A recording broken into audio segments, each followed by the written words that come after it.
for Friday, February 3rd at 8 a.m. to order. Madam Clerk, could you please call the roll? Yes, Mr. Chair. Commissioner Bear. Present. Commissioner Walls. Here. Commissioner Kennedy. Here. Commissioner Duckham. Commissioner Pileski. Commissioner Willis. Here. Commissioner Williams. Present. Commissioner Snell. Chair Shotwell. Here. We have a quorum. Thank you. Public comment. Each individual will state their name and have 3 minutes to address the board. You may only address the board once under this public comment and opportunity and may not yield your time to others. Board members will not debate nor answer questions at this time. Public comment is now open.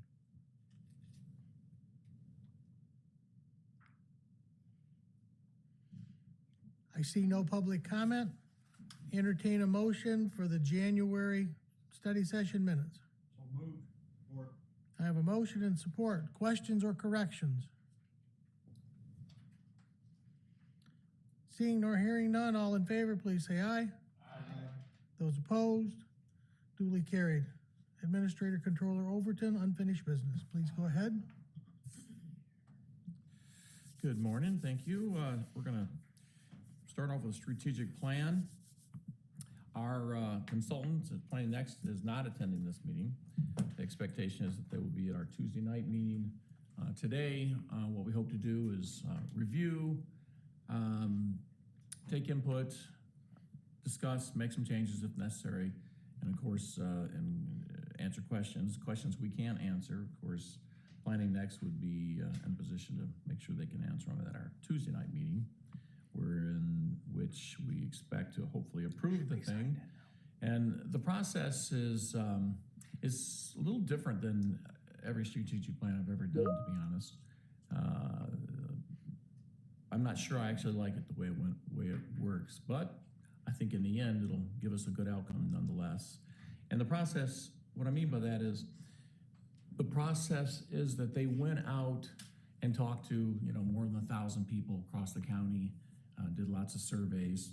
I know at least 100 of our employees were also in contact and part of the process with them, and kind of determined what were the needs, what were the expectations of the community as a whole, and our employees as well, as far as where they expected the county to be organizationally and across the broader spectrum. With that said, the Planning Next folks went ahead and put together the strategic plan based on all that information as to what they believe, or what they heard, I should say, across the county. And that's the document we have in front of us.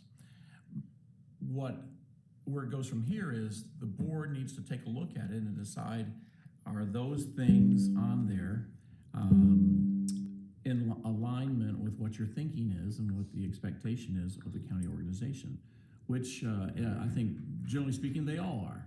It's the thing about strategic plans, once you do one, as some commissioners have pointed out to me, they don't change a whole lot from year to year or every 10 years, because people are the same. They want a nice, safe place to live and work, and they want good things for their family and parks and all those sort of things. So, of course, those are all going to be on there, as one would expect. Where we go now, though, is once the board ultimately decides that this plan is in our way of thinking and what we believe are important,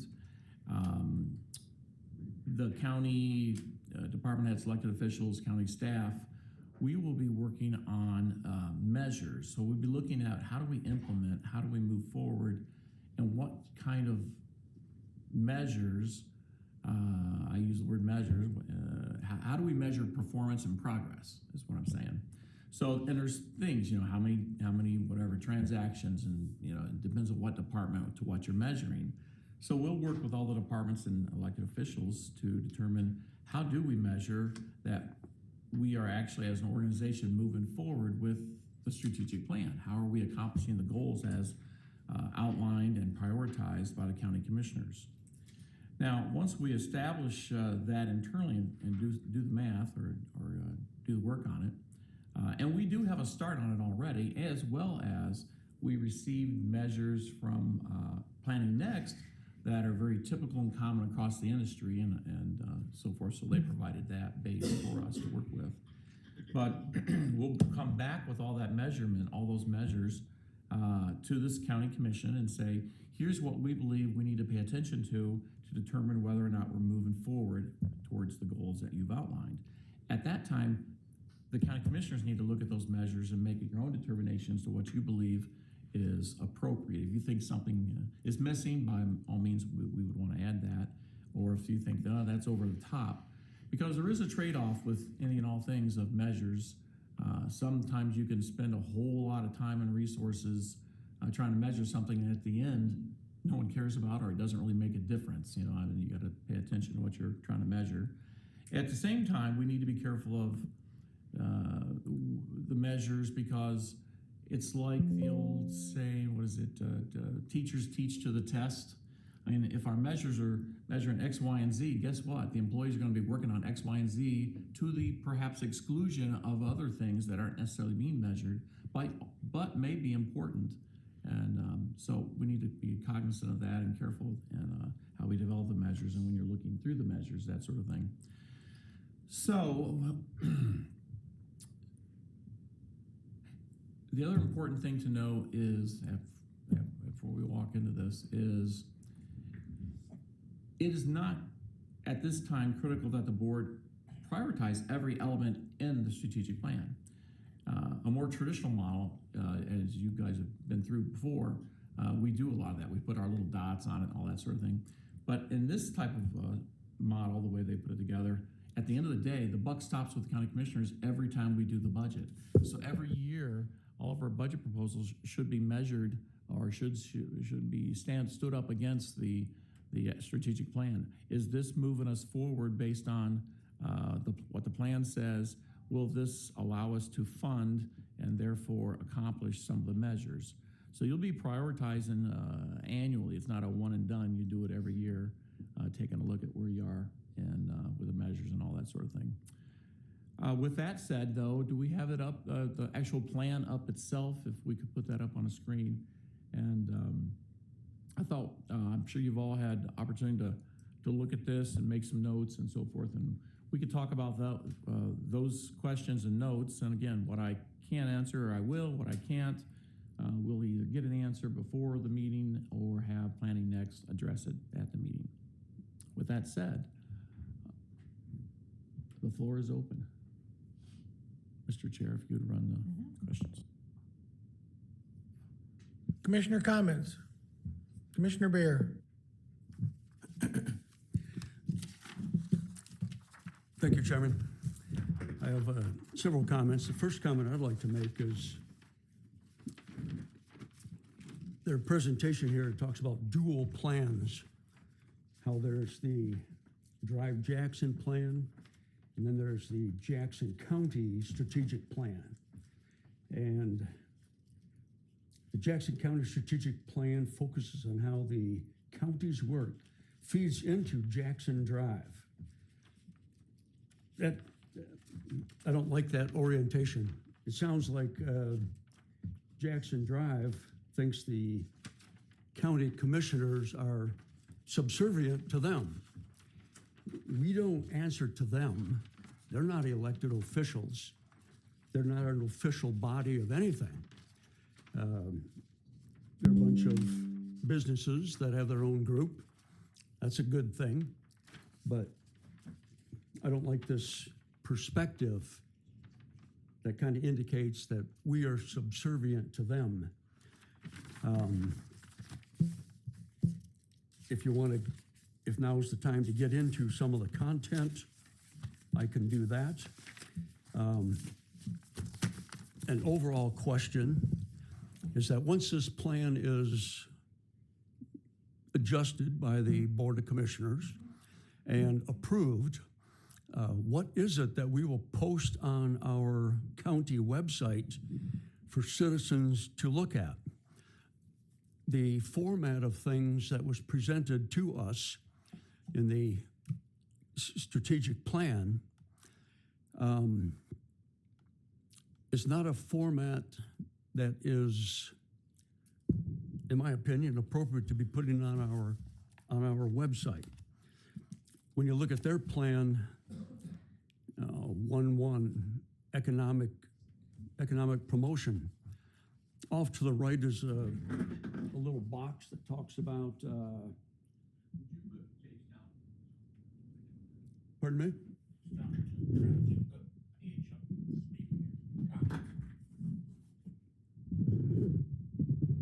I gotta slide back to read this, my light's out. I'm in the dark again. So if you get to economic promotions, 1.1, can you scroll down to that?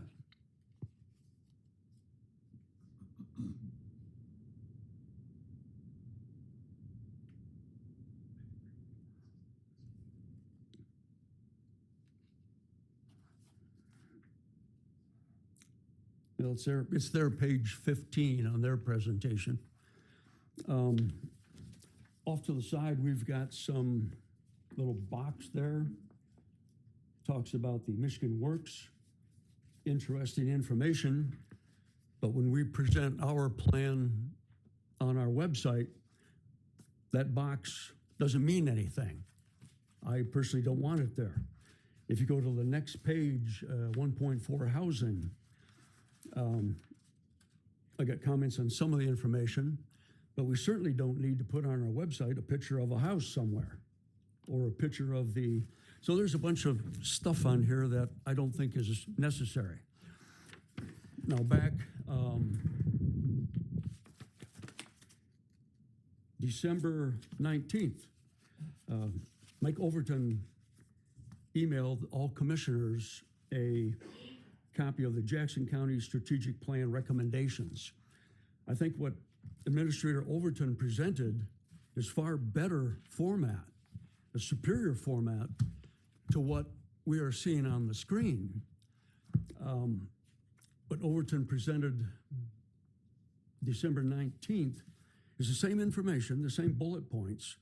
The fluffy stuff, the other pictures are gone. I don't think they're needed. Economic development, it adds the goal, a strong community.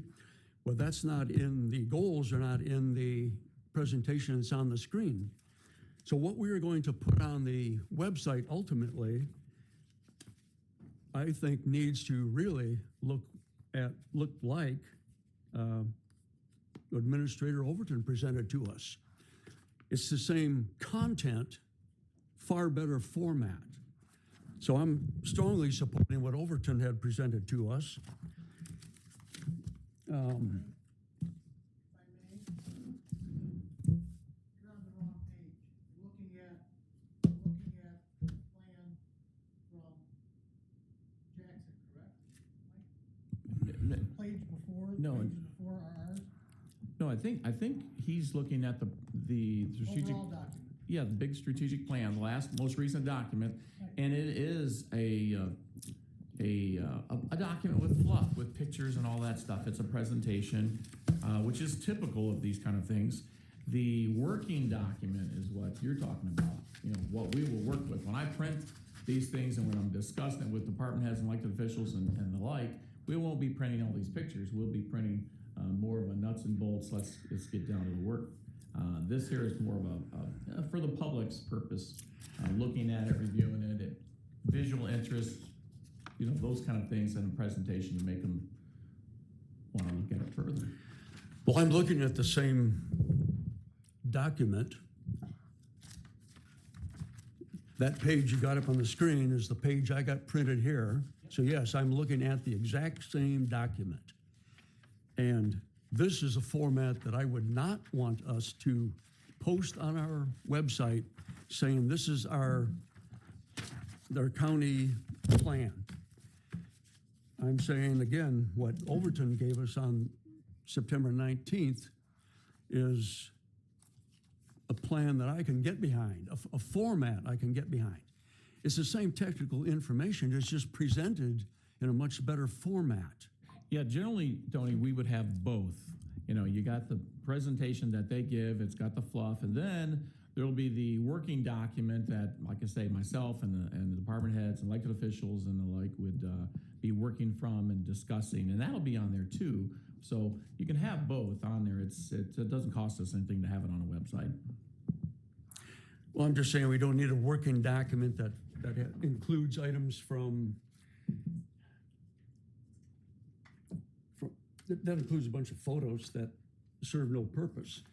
And they've got attached boxes from Akron, Ohio. We don't need that. They've got attached boxes from other organizations around the country, other Strategy in Action, Columbus, Ohio. We don't need that box in our strategic plan. I don't care what they're doing in Columbus. So what's scrolling through on the screen is not what I would support for adding to our county webpage to let citizens know what our strategic plan is. So getting into some of the content of it, 1.1 economic promotion, 1.1.2 continue business retention and expansion on manufacturing. Well, the box they've got to the right of that says that only 3% of the people that went through apprentice programs went into manufacturing, where 76% went into construction. So I think we need to look at some of these.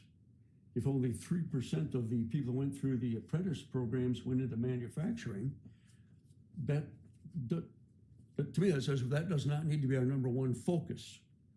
1.1.3, support site acquisition, readiness, and promotion. I would like to know what has the new business attraction to Jackson County been on, like developments on County Farm Road. Millions of dollars were put into that site development to make it construction ready for other businesses to move in.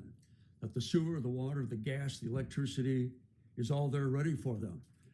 And at the end of that project, the county was asked to put in over $1 million of taxpayer money into that. And we did that in the interest of getting more businesses coming to Jackson. So I would like to report back on developments like that. What was the business attraction? And if it's just a local business that moved to a different site, that's not attracting new businesses to our community. So I'd like a report card on that. 1.2 workforce development. All four of these things are, how is the county going to do this? Coordinate workforce development activities with Accelerate Jackson County. Well, what's the county going to do that? If I may, Tony, that's good questions. Some of us asked ourselves similar questions. We will be working with all the partners, department head, elected officials, and everyone to determine what the measures are. Can we actually move the needle with that particular activity? And it may be that it's beyond our realm of authority, and we can't do it, but we can work with someone else who does have more influence in that area and support them in their effort to move it forward. At least that's kind of the thinking on here. And we're looking here is, what you should be looking at here is a high level. Do we agree that we need to, improve our infrastructure coordination or workforce development or, economic promotion of industrial parks or whatever the case may be?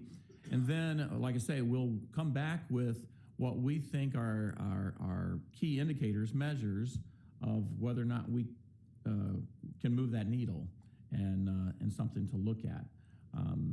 But it's not necessarily today where we would try to tell you, here's what we need to do to enhance coordinating workforce development activities. But is it important? does the board think it's, something that's worth pursuing?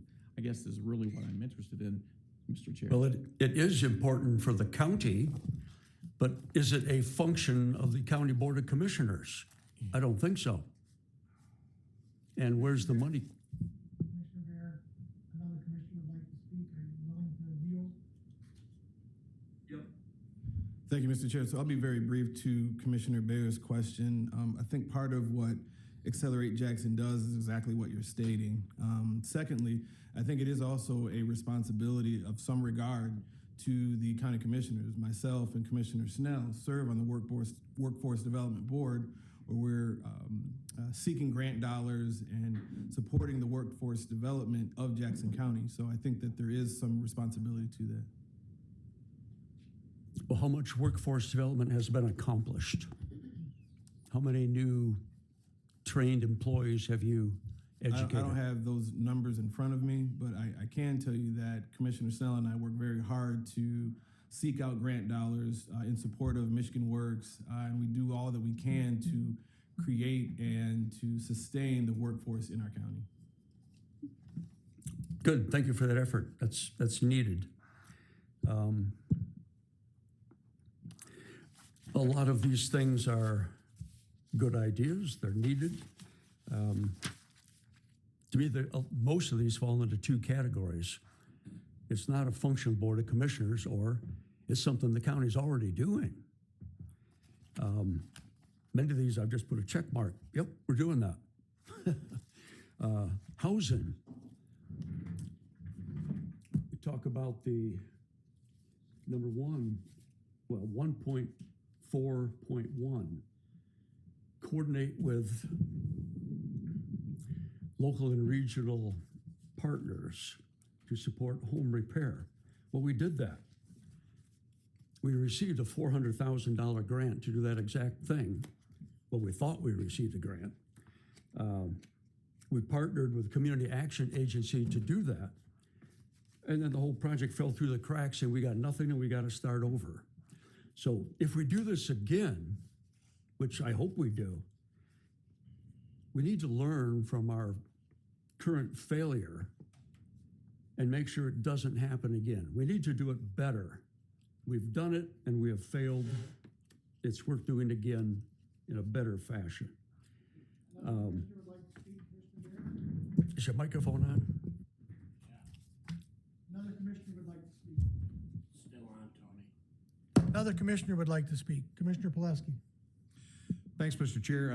To the question of whether the county has dogs in various fights, I think we do. And I would note that in the past, we have supported improved education in Jackson County, even though we don't run schools. I think, and if you look at housing and education, the educational attainment of our population, those are important things that we don't have perhaps direct activity in, but it's important for our population to be successful, to have good and affordable housing, and to have educational attainment, whether college or technical school, whatever it is. Those are important things, even though we don't directly deal with them. I think they are important for us to support, so that those who do have direct involvement with them can be more successful, and therefore our county can be more successful. And thanks, Mr. Chair, for the opportunity to comment.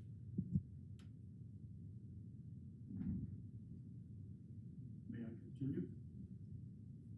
Start off saying that. Thank you.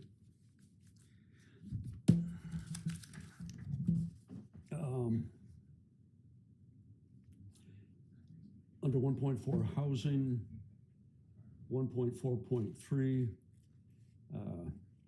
implement a robust uniform housing assessment process with all local assessors. Again, I'm not sure it's a county responsibility to go to the township assessors. They're not in county employees.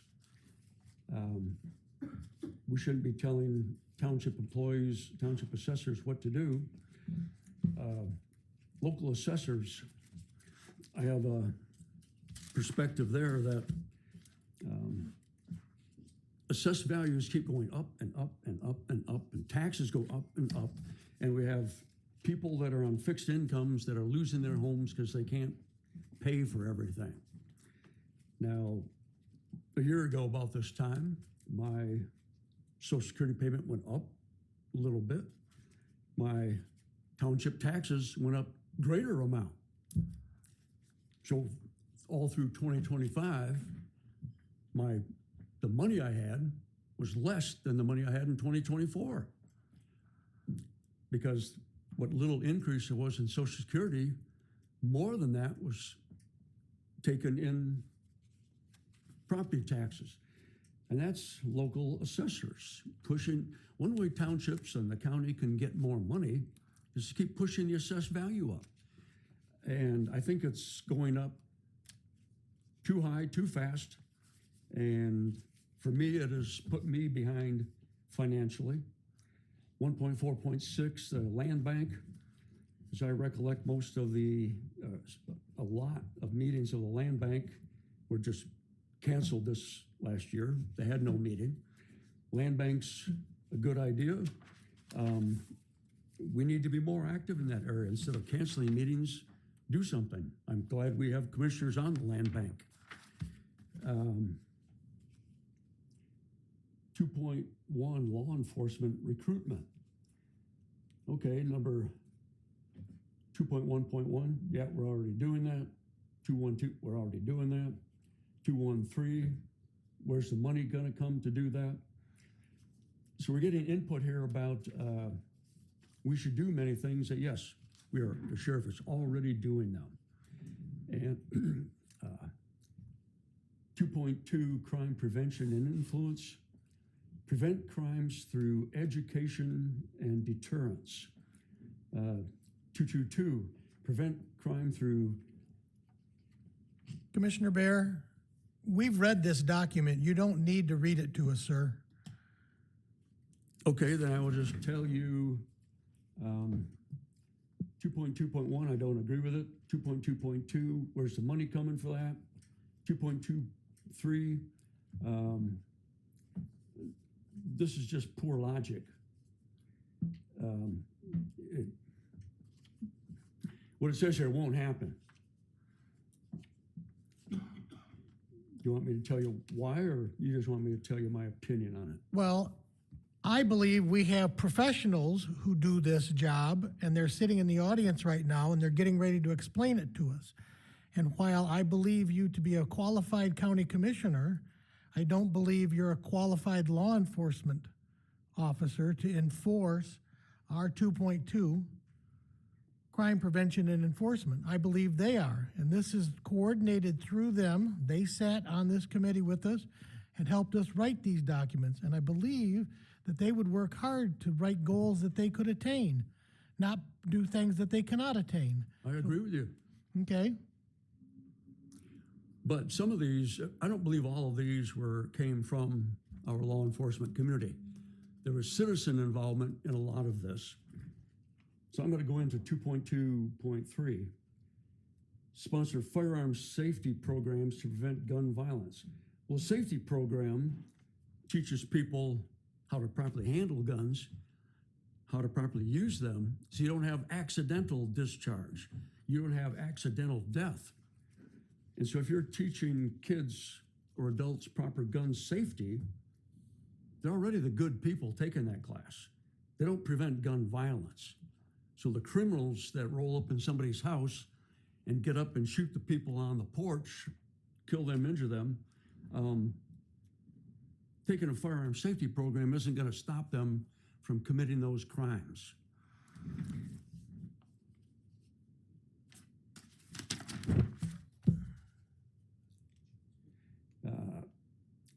2.3.1, that's a millage issue.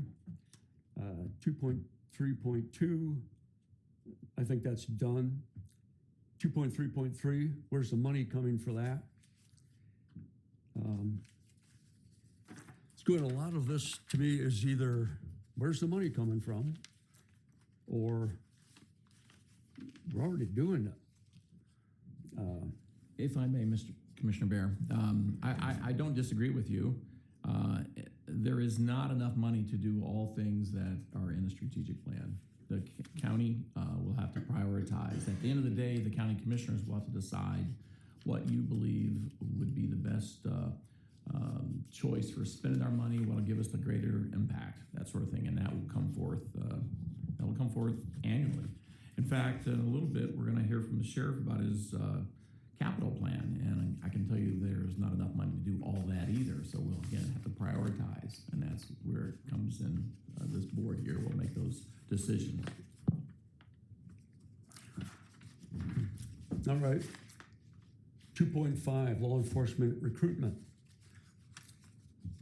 You've got 7 different bullet points here, 6 of them. This is part of what I like about a local law enforcement. They're already doing this stuff. That's part of what I like about them. Number 6, where's the money coming from? Health education and awareness. I think the first 4, the county health department's already doing it. Number 5, where's the money coming for that? Health assistance and affordability, 3.2. I think the health department's already doing every bit of that. So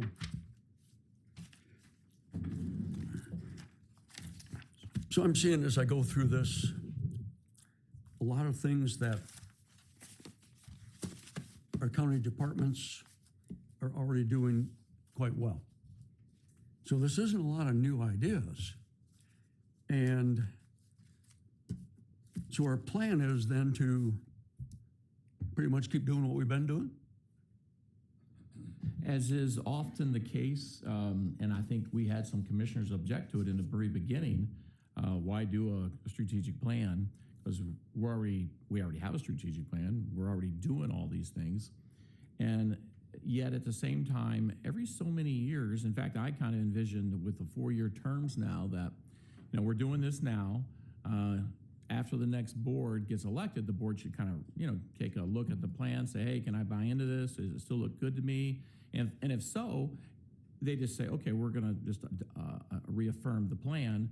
But in 4 more years, now you're talking about 8 years since we've talked to the people. Do I anticipate things changing? Not really, because again, people are the same the world over. They really are. They want the same things, good things for their family and, all those things that are normal in my mind. But at the same time, the process is important. It's process, meaning you go out and you talk to people, because you're not only asking their opinion, but they're also understanding that, hey, as elected representatives, they're elected representatives, that you care about what they think and what they don't think and all this sort of stuff. So it's about process.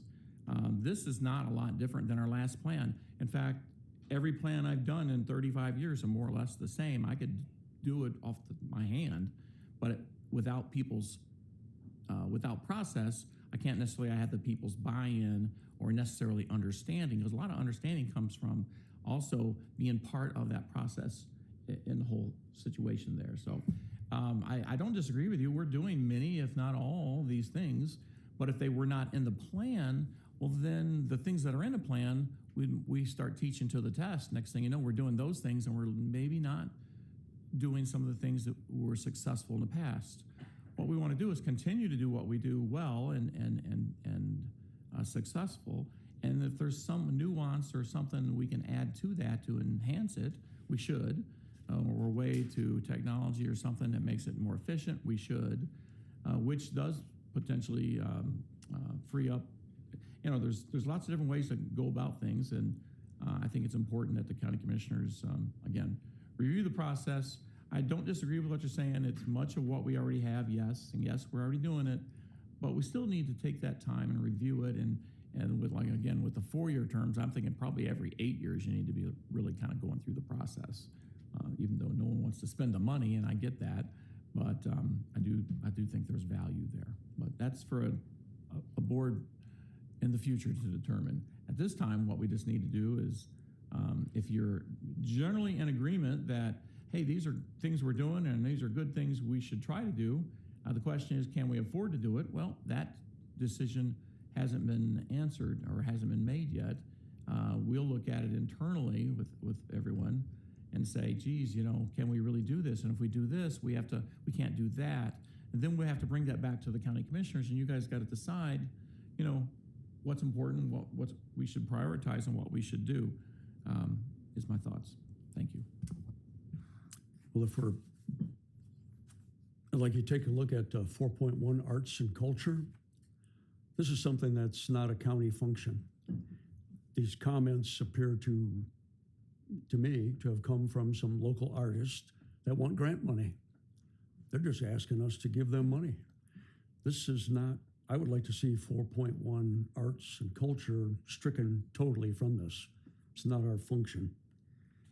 4.2 community events. So, wait, Commissioner Bear, I have a question for you. So the coordinating the arts that we're doing on the Falling Waters Trail that is no expense to the county and are being gifted to us by private individuals, you're saying we should throw that all away? No, Because you not don't at like all. it? No, not at all. What is being done through parks, that's 4.2 community events and engagement. These are things parks are already doing, and I like it. If someone wants to put free artwork along the hiking trails, cool. I support that. But you need to put it as a priority in your plan, so when you go to the state of Michigan and you tell them that you're doing this, they can see where you're doing it, so that way they can coordinate it also. It needs to appear in a master plan, just like our Parks and Rec has to have a master plan. So I agree, 4.2, community events and engagement needs to remain. But 4.1, giving local artists grant money, no, I don't agree with that at all. If they want to do art, do your art. Some of it's beautiful, sell it, make some money on it. But we shouldn't be taking taxpayers' money, giving it to local artists as grants. Your art and your business needs to stand on its own or fail on its own. It shouldn't be supported by my and my neighbor's tax dollars. So 4.2 I agree with, we're doing it. 4.1 I wanted to see gone. 4.3 parks and trails. Just about all this we're already doing. We got a great parks department. They're doing a good job of this. 4.3.8, that's a function of the schools, not the parks department.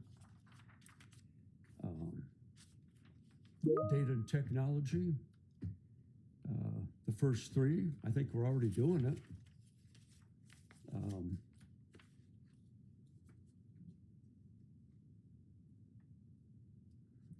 5.1.5, I've asked for this many times, and it hasn't happened. So I'm glad somebody in the committee added this to it.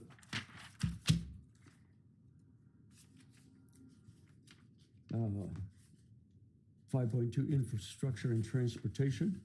Some of Commissioner this we're Bear? already doing. Commissioner Bear? Commissioner Bear, I'm listening. may I walk back to 5.1.5, please, that you think's a good idea? Improve the website, design and continue to keep information up to date. Are you, oh, hold on. Are you willing to fund that? Are you willing to take money from somewhere else and pay for a coordinator to do that? Because that's a job. That's not, what you're asking for is a job. You're asking for us to expand FTEs to put a person in charge of that. I disagree. We, at our January meetings, I brought the list of all of the county boards and commissions, Yep, and I highlighted several that Yep. were of interest to me. I wanted to attend their meetings. But our website, the people on those committees isn't even up to date. On our website, certain of So those do you- committees, do their you- terms of office expired 4 years ago. Do you believe that that stuff is spontaneously put on the website, or does a human being need to enter that information? Of course, a human being needs to enter it. Okay, that's a job. So now I'm taking priority from something else and putting that person, if we're not adding an employee, to doing that work. So Okay, now just- you're gonna have to fund it from somewhere, so that means you're going to have to expand your FTEs. So you're willing to give information technology in the county another employee. I don't think it'll take another employee. I disagree with that aspect of it. And so we should add to this one then, where's the money coming from? I've said that on many of these other items. Where's the money coming from? The money comes from you, Commissioner Bear. You sit here in this room and you make suggestions on what we should do and what we should not do. And then we take money away from other projects and put it on the things we think we should do. That's where the money comes from. We have a certain pot of money and we prioritize where they're going to go. And the commissioners in the past have decided that that's a low priority.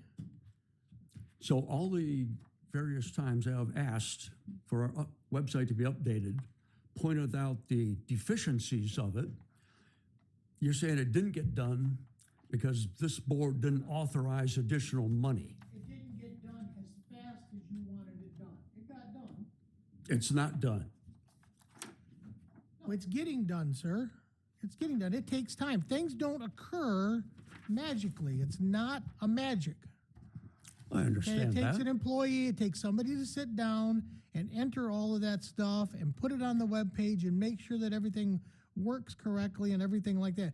Michael has explained to you that we would benefit from that type of person and the coordination of that type of person and a communications officer. That would be very useful. We in the past had somebody in that job, but because of budget cuts, we removed that position. So we have to make up our mind what we believe are the highest priority. And we've sat here and said that our number one priority for the Board of Commissioners has been public safety, without Of question. course, it should be. Okay, so do I take a road deputy off the road and put a coordinator in for the web communications officer? This is typical. I'm making comments about a proposed plan. This is not And typical, you are sir. turning this into a personal attack on me. You're not commenting about this plan. You're just trying to tell everybody that I'm wrong, which is what you always do. Sir, I'm not trying to point out whether you're right or wrong. I'm asking you how you want to prioritize things. That's all I'm asking you to do. Well, according to what you have just said, you should be asking the entire board. How does the entire board want to finance this? The 'Cause entire this isn't board- my decision. The This is entire board board's spoke. decision. The entire board spoke. They voted yes on the budget and prioritized the money that way. You want to go back and revisit all of these again and then find the money for each one of No, these. there you go. Again, your comments aren't about the program. Your comments are about criticizing me. That's kind of what I expected.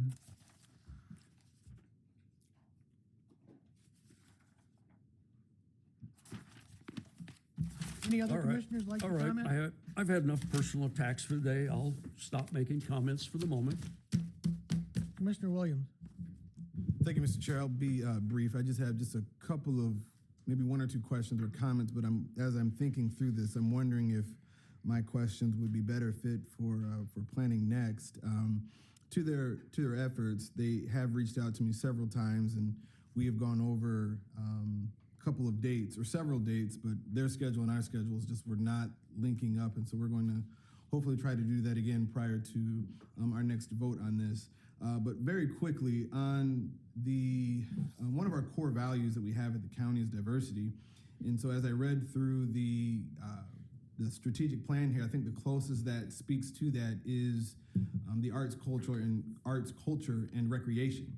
And so as I kind of read through that, I see what the community and those that were asked the various questions, their thoughts on that. And I really don't see well, just to me anyway, I don't see measures of diversity jumping out at me when I read this. And so I don't necessarily think that we have to put ourselves in a position to spend money to show diversity. I think it's just a matter of allowing for various connections with community efforts, churches, etc., and partnering in various ways to help promote that. Again, as we look at our strategic plan, not only is it a plan moving forward on what we're to do, but it also can serve as a marketing tool for the world around us, showing and highlighting some of the things that we find important. And quite frankly, we live in a county that does have some measures of diversity. And so if there is any way that we could insert just a line, and I see, well, let me show this. We have 4.2.3, partner with community groups, nonprofit schools, and connect with people through nature. I think if we add some context to that, or maybe nature and something else, I think would suffice my request in that regard. But again, I think that as we look at our culture, as we look at our county, I think that as we look at the plan for that, I think there needs to be measures of ways where people from all walks of life can see themselves. Therefore, that would possibly allow for people to feel more comfortable and feel more ready to call Jackson County their home. So thank you, Mr. Chair. That's all I have.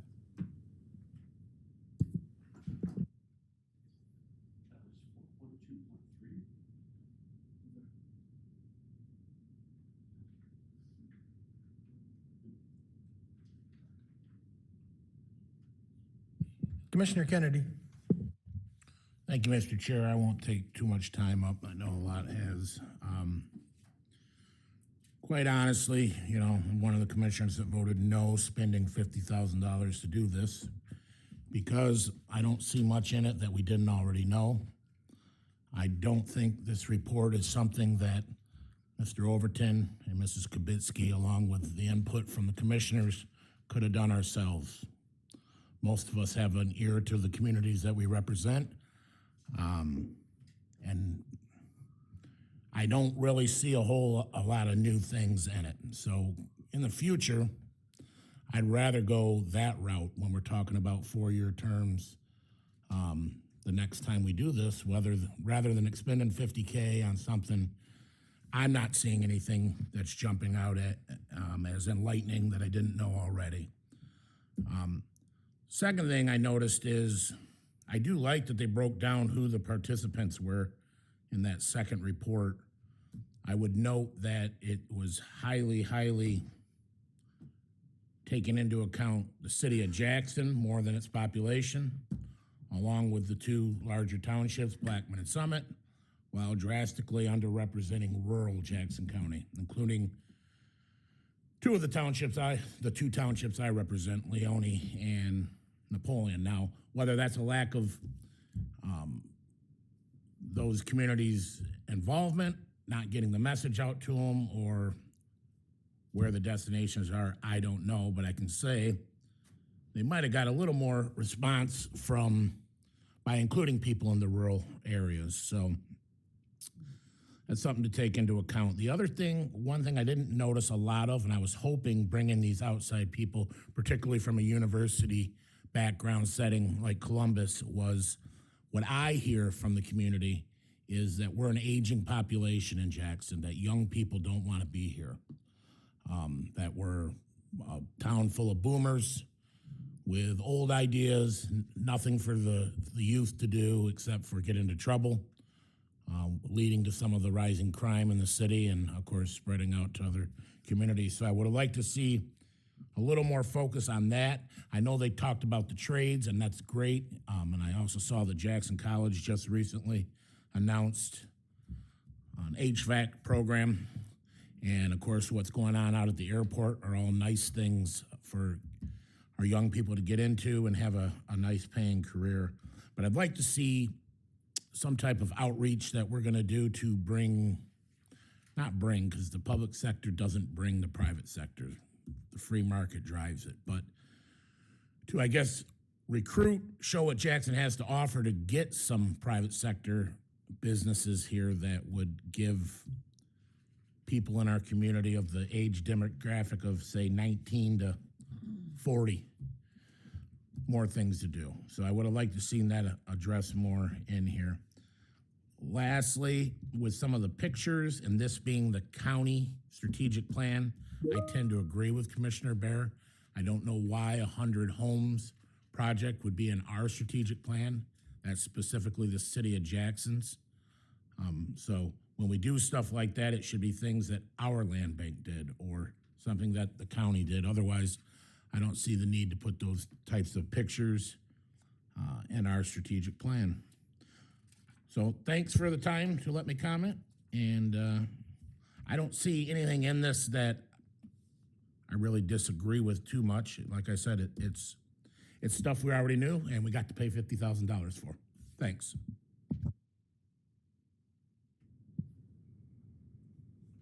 Commissioner Willis? Thank you, Mr. Chair. I agree and somewhat to Commissioner Kennedy. One of the gap that I'm kind of seeing is the equity gap in the plan. I see 100 strategies across 6 goals. Only one of those goals, strategy 3.4.1, explicitly mentions equity. Given that Jackson County, we serve diverse populations, urban, suburban, rural areas that he spoke to, different ages, different incomes, different ethnicities. I think we need a more robust framework that kind of tells how is our service deliveries equitable across Jackson County. So that's one of my concerns for this report. I have some other things as well, but some questions that I need to ask at a different time. Thank you, Mr. Chair. Thank you, Mr. Chair. So Commissioner Willis just took the thunder from me. I was going to mention that as well. But I guess my final question would be to Commissioner Kennedy's point. In 4 years, would there be an option if we look at the strategic plan at that point and we have some discussions and we say, hey, there's not really much we want to change, is there an option to forego the plan and then push it out 8 years and think maybe revisit it from that point, if that's possible? Thank you, just was curious about that. Nothing further.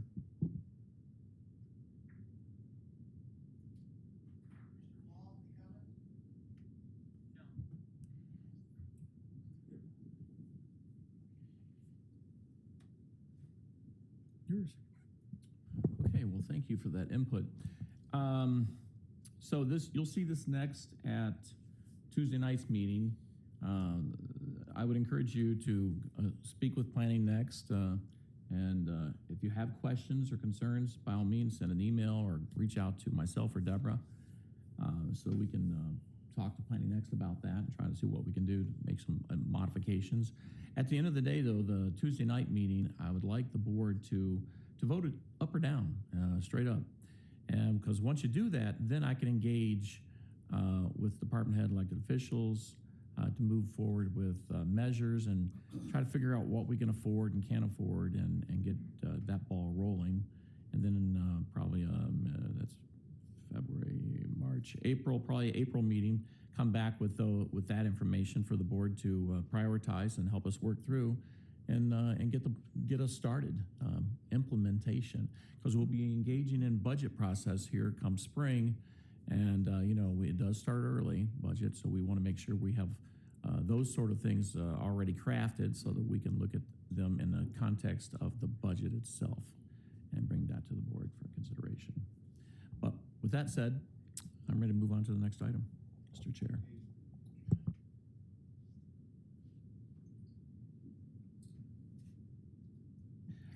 The change order number 2, if Blake and Chris, you want to come up and address the board, please.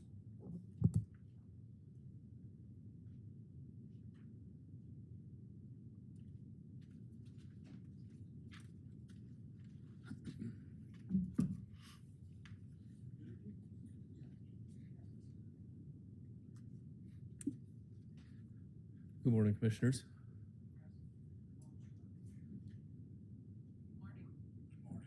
Thank you. Just a brief overview and then take questions, please. Okay.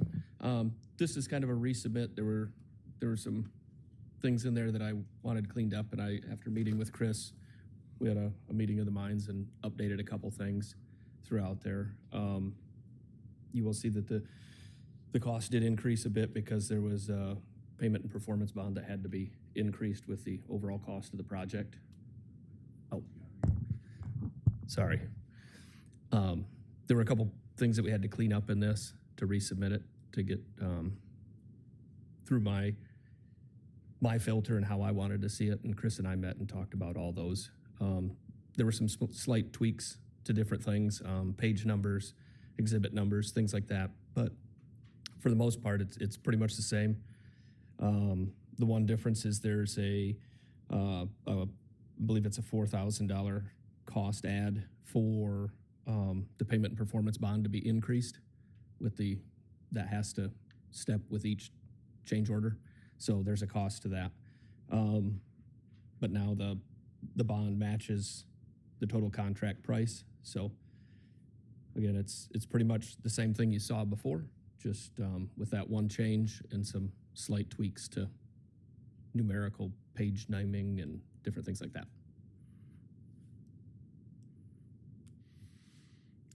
Commissioner Kennedy. Blake, I see this as an action item today. Normally, I don't like voting at study sessions. Is it imperative that it happens today instead of? The reason for that, Commissioner Kennedy, was that we were going to clean up the ambiguities from Tuesday night because of our long meeting. It's already been delayed 3 weeks. Oh, We were going to move forward with it tonight. got you. Okay, thank you. Yes, sir.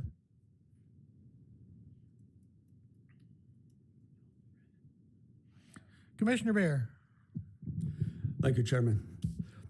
One of the cost increases was for 9 months delay of the project. Nothing our facilities or Verigy could do. All of that is on the city. They needed to make a decision on how to proceed in the parking lot. And it took them 9 months to do that. And so our contractor had to pay 9 months worth of renting a mechanical hoist to move equipment. He had to pay 9 months of a storage facility to put the equipment that they couldn't install into. And so the city, because it took them 9 months to make a decision,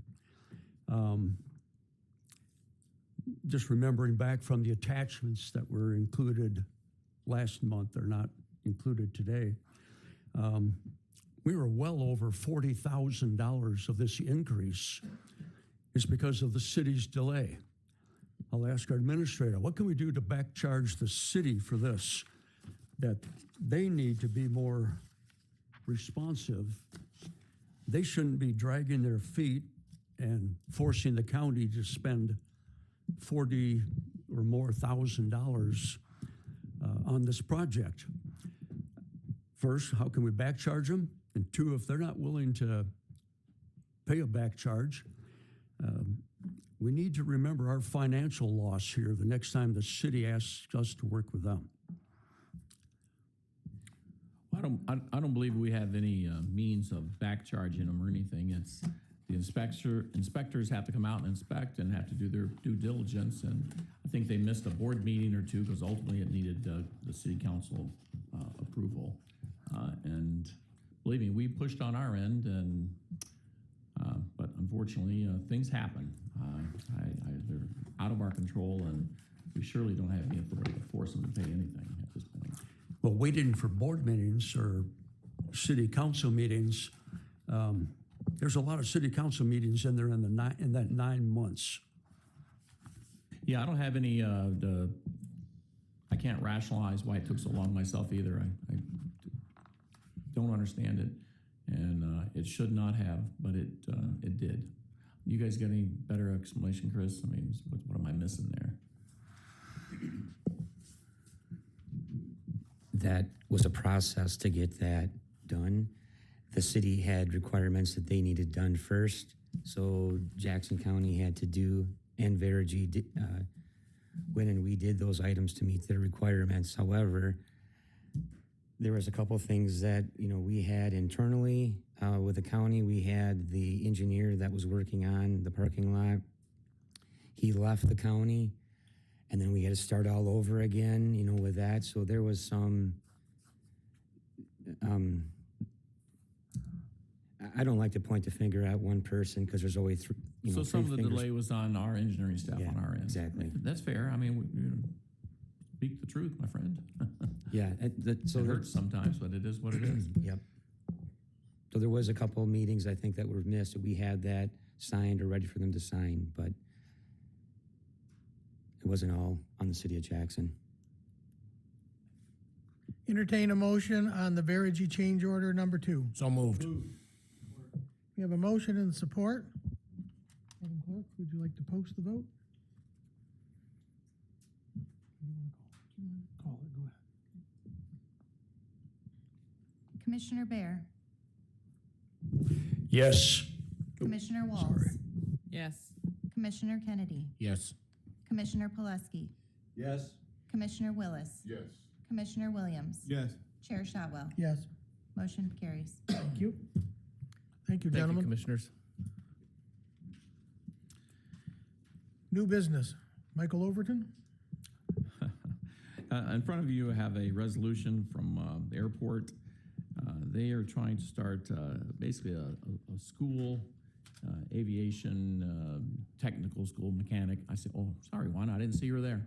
But, and Juan needs this for basically to apply for a grant from the state. So you need a resolution supporting it. Is that the Yes, crux sir, of and I it? wanted to apologize for coming to the study session to request a decision, but the deadline for this grant has passed already, and I want this application to be as strong as possible. So I'm asking for support from this body in the application for this grant, which will hopefully get us a trade school here in Jackson that will train aviation mechanics locally.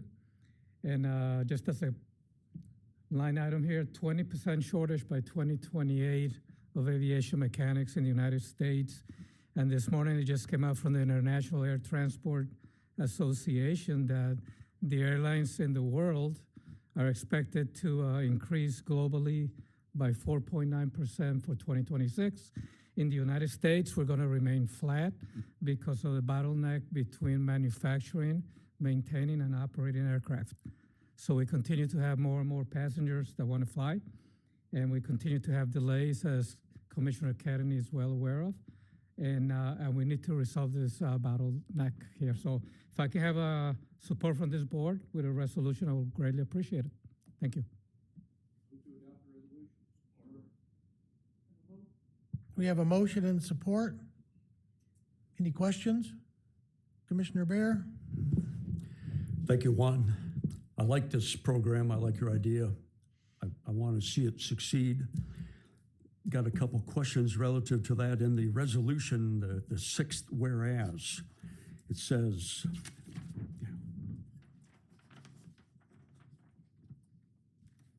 this development will need local, state, and federal support. So your cover letter says we're getting $300,000 support from the state. How much will you need locally? So right now, we are expecting, if the budget at the federal level passes, we're expecting to get a $500,000 grant from the feds for fiscal year 26. This particular state grant will be for fiscal year 27 for $300,000. We have already started the drive to raise local funds, and that's private funds to support the school, primarily in the purchase of equipment. We don't expect any grants from the county at this point in time. However, if the program is successful enough that we're going to need to build a high school size building at the airport to support more students, then at that time we will have to look and see if we can, if we're not able to raise all the funds privately to build the building, then we will have to come to the county. But at this point in time, with these two grants that we already should receive the $500,000 from the feds, and if we win this $300,000 grant from the state, that will be enough to prime this trade school so that it will continue to operate without needing any money. from the county. Thank you. You're welcome. I like this one. Thanks for bringing this. Appreciate your support. Further questions? Seeing none, Madam Clerk, could you call the roll? Commissioner Wolves? Yes. Commissioner Kennedy? Yes. Commissioner Pileski? Yes. Commissioner Willis? Commissioner Williams? Yes. Commissioner Bear? Yes. Chair Shotwell? Yes. Motion carries. Thank you.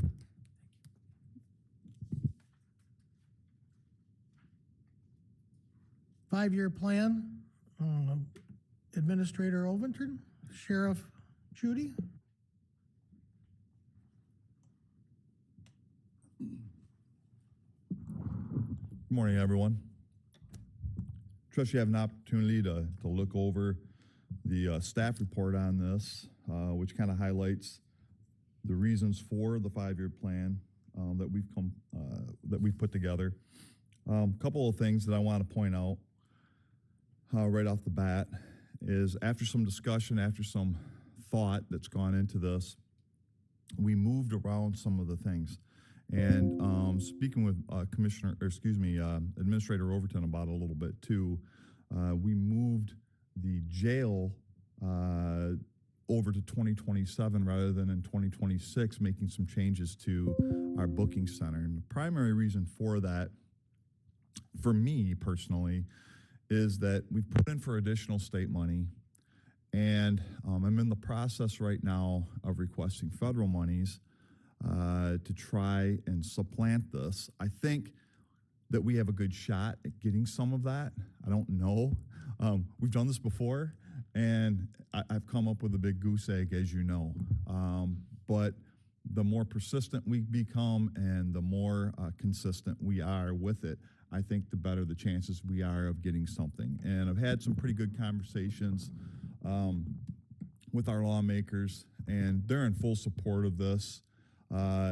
So I feel pretty good about that. And I'd like to make sure that we disperse the money out as best we can. So that's the rationale behind that.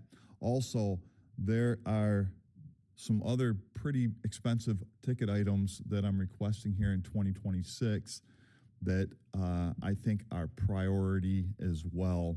And I'll explain that a little bit more further. But I'd like to take any questions before I begin going into it, if you have any.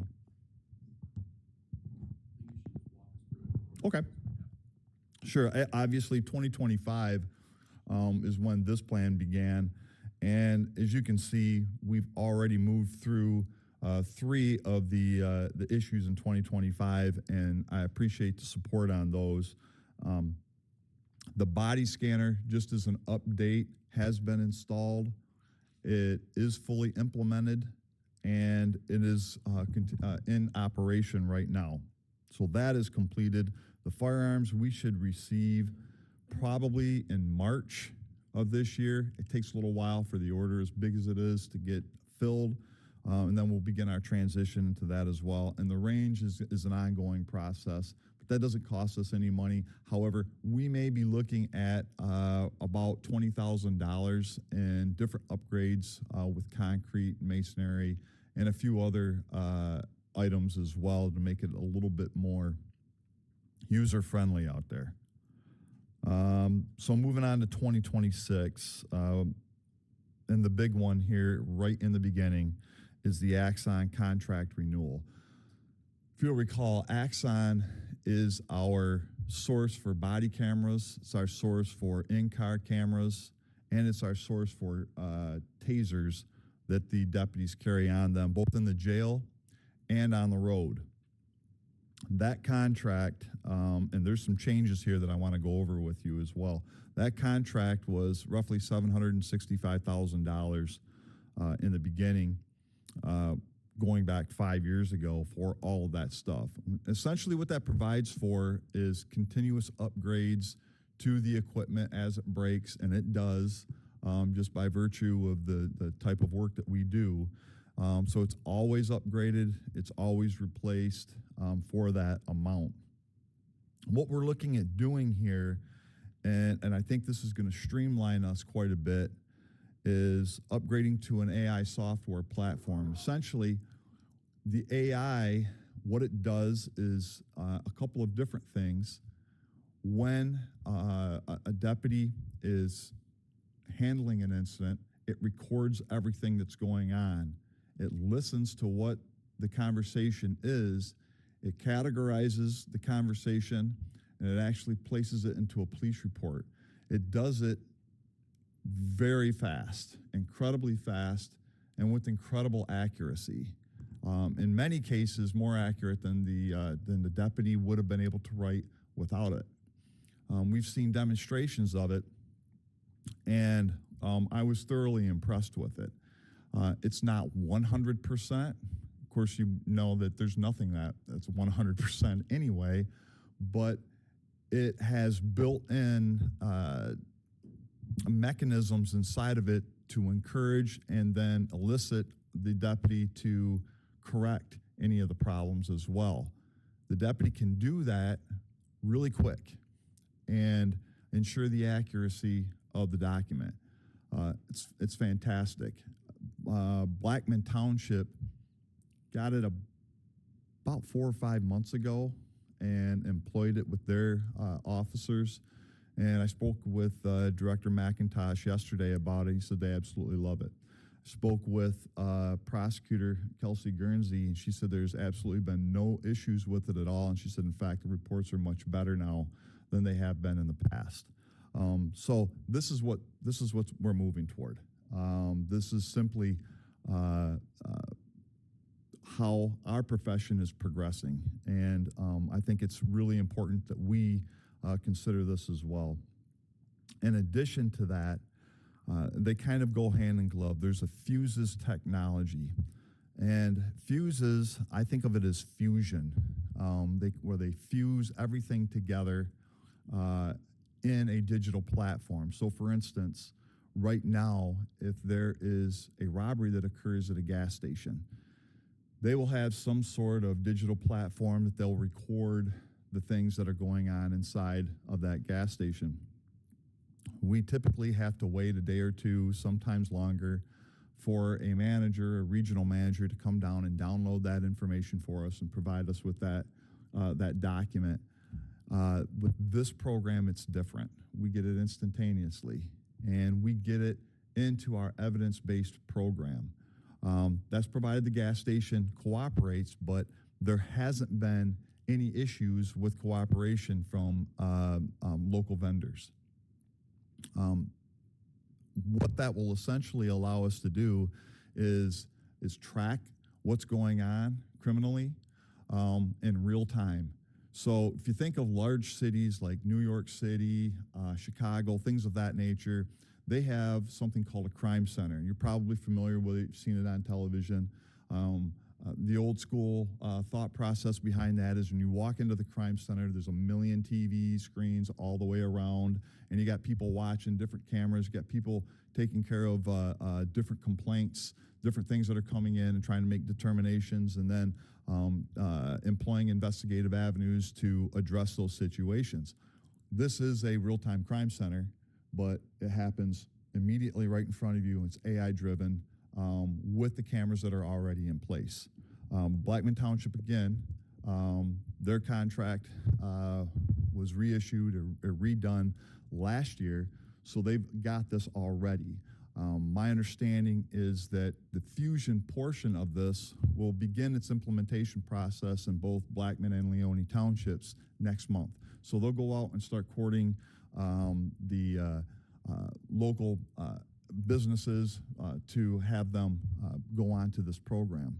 One of the things that's important about this too, that's necessary for you to understand as well, is that it can also utilize local schools. So obviously, in our current climate, we have the threat of school violence. The schools can also elect to plug into this. One of the things that was really impressive to me during the course of the demonstration was just how that works. So for instance, if there is a person inflicting violence inside of a school, we can have real-time camera footage of that person, where they're at in the school, and it can track them all the way through.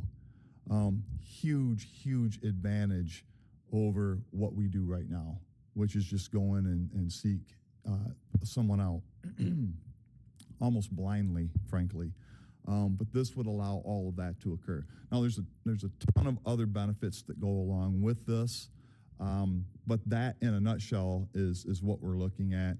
It also allows us to fuse in all of our different data that we have in the county system that we would be purchasing, and place it all into one central location, evidence management wise, digitally. So it's a big deal for us. Now, the next thing, and it's not on here specifically, but what I want to touch on is our FOIA process, Freedom of Information Act process. We do more FOIAs than anyone else in the county. And it's just because of the job that we have and the need for people to know how things are happening. One of the things that we get requested on a routine basis is our in-car cameras, our body cameras. And in order for us to do that in accordance with the law, with the Privacy Rights Act, we have to have a person sit down and go through meticulously every frame of the body camera footage or the in-car camera footage.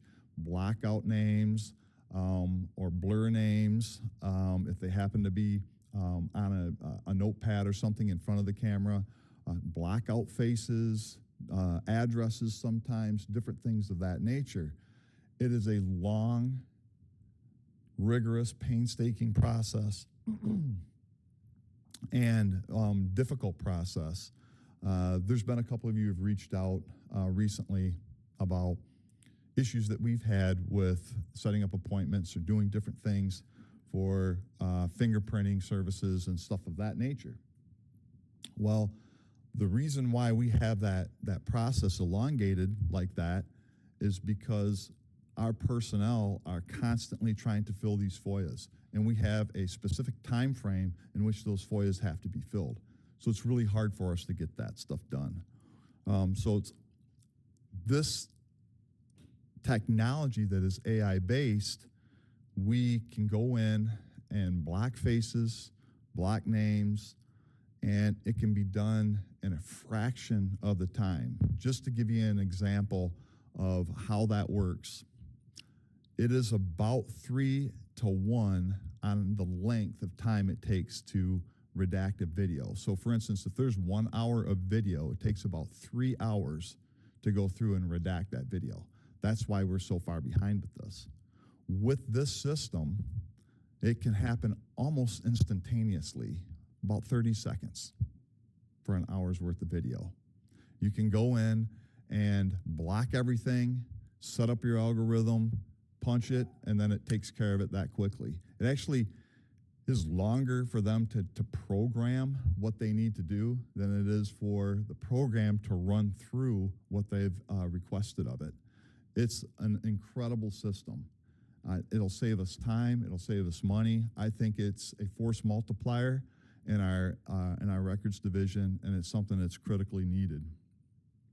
So, what's this going to cost? Now, I didn't touch on the virtual reality training, and I'm happy to talk about that, but I'm going to skip to the chase here because those are the big things that we need.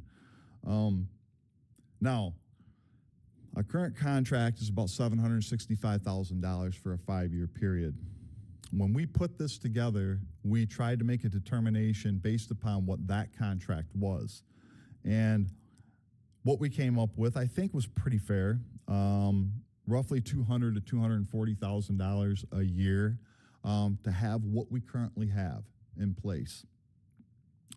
However, we had Axon in the day that this was due for submission.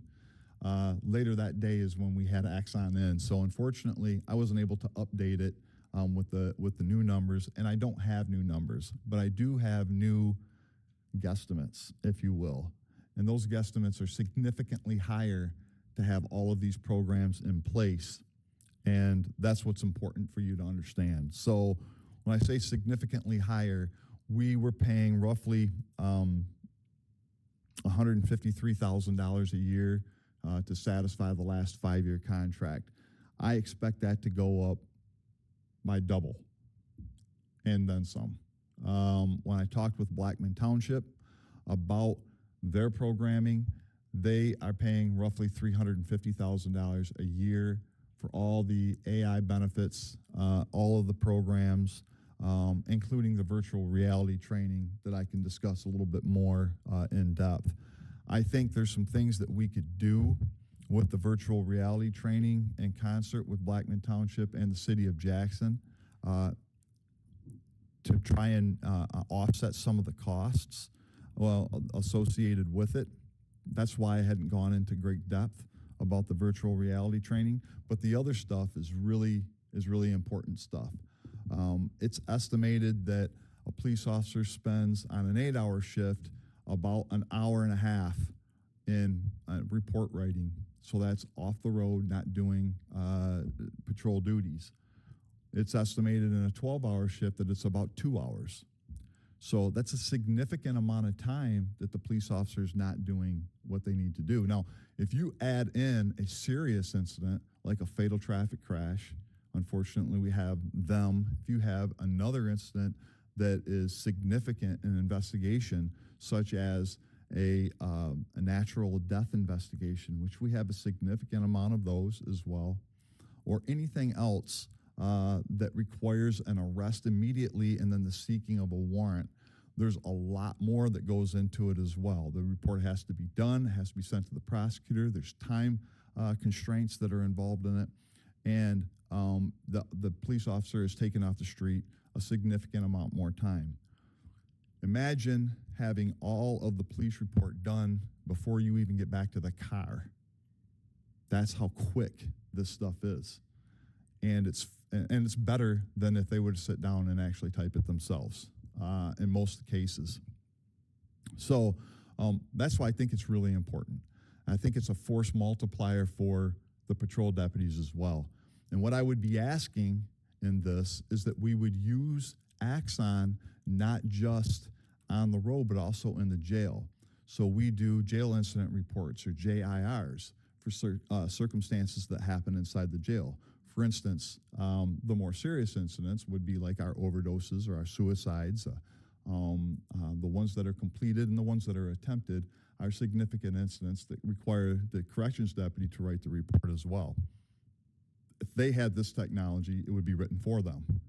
It would be more concise and it would be better. No doubt in my mind. And it's not a slant against the deputies.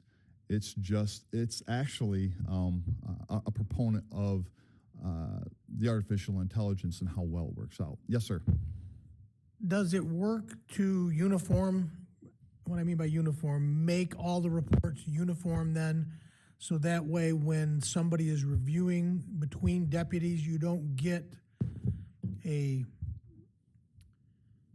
slanted, I don't mean it to be slanted, but a way a certain deputy writes versus the way another deputy writes? Does it create a uniform pathway for understanding? It does. Yeah, and I know where you're going with that. Yeah, you're absolutely right. One of the things that was fascinating to me is we were looking at the demonstration. And one of the things that I had a question about was, let's say you have two different deputies and they're talking to the same person. And how does the AI differentiate between the two? How does the AI make a determination? Well, the AI is so smart that it has voice recognition software and it's able to make a determination who's talking and who's not talking. So all of that stuff can get blended together. Now it would be, Deputy A is talking to, person X and Deputy B is talking to person X, and here's the statements that person X made.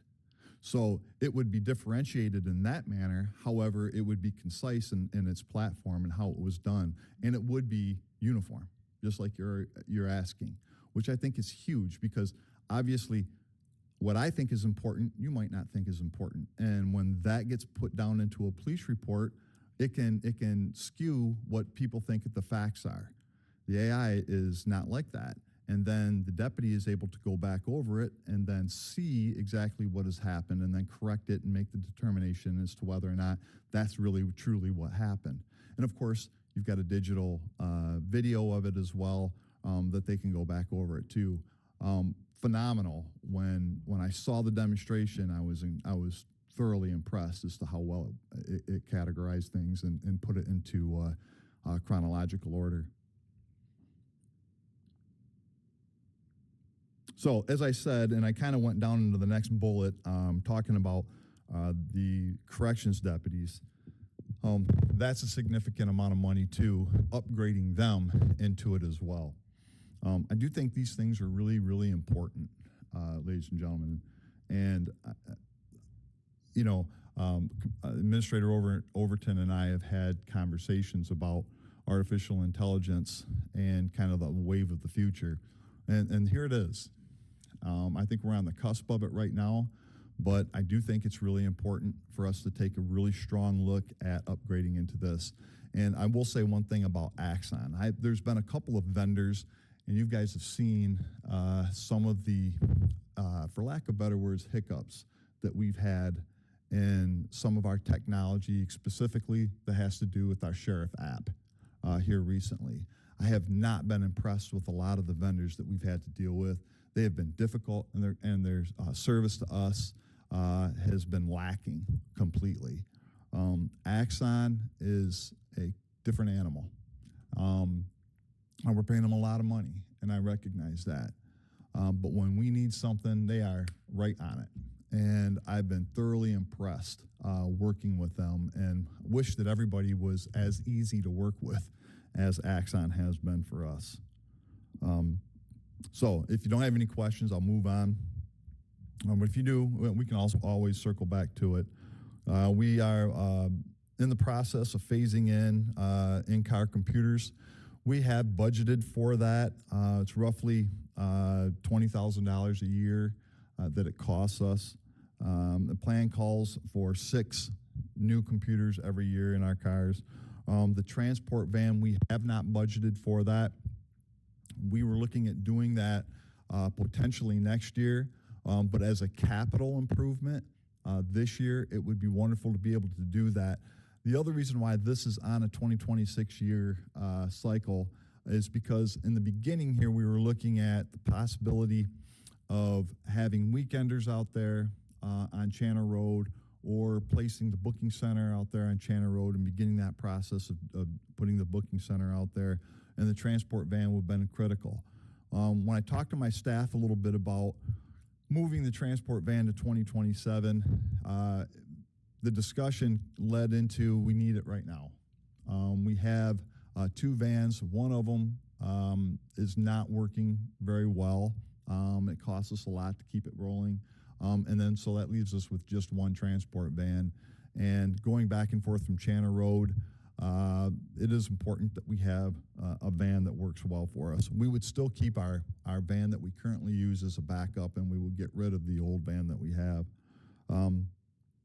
Now, the special response team is currently in the medical examiner's office, and that needs to be moved to make way for some enhancements that are going on with the ME's office.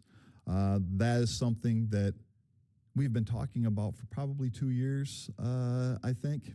And it's something that's just never really kicked off, but it's something that is important now, today. And so that's something that I think the Capital Improvement Fund would be well served in funding. Now, this one I know will be somewhat controversial, so wanted to make sure that you guys ask any questions you have on it so that I can explain it to the best that I can. And that's the take-home cars for patrol deputies. So we have, as you know, we have multiple take-home cars right now. There are township deputies. Townships purchase the cars, and the township deputies usually live within close proximity of the townships that they work in anyway, and it just makes sense for them to take them home. Frankly, we don't have the space for all of those cars in our lot on Wesley Street, and it makes more sense for them to be able to take them home. It's one of the reasons why we do it. Plus, they're able to use them for rapid response into their townships, and they do that. If we were to implement this system over a 10-year period, the cost would be zero to us. It would allow the deputies to have the cars at home. There's several advantages to that. One of them is that they can put all of their equipment inside of the vehicle. Now, that may not sound like a lot, but when you're working in a patrol sector, you have a tremendous amount of equipment. It is a rolling office. So you have your rifle. You'll have your go bag for all sorts of different things. Thank you. You'll have your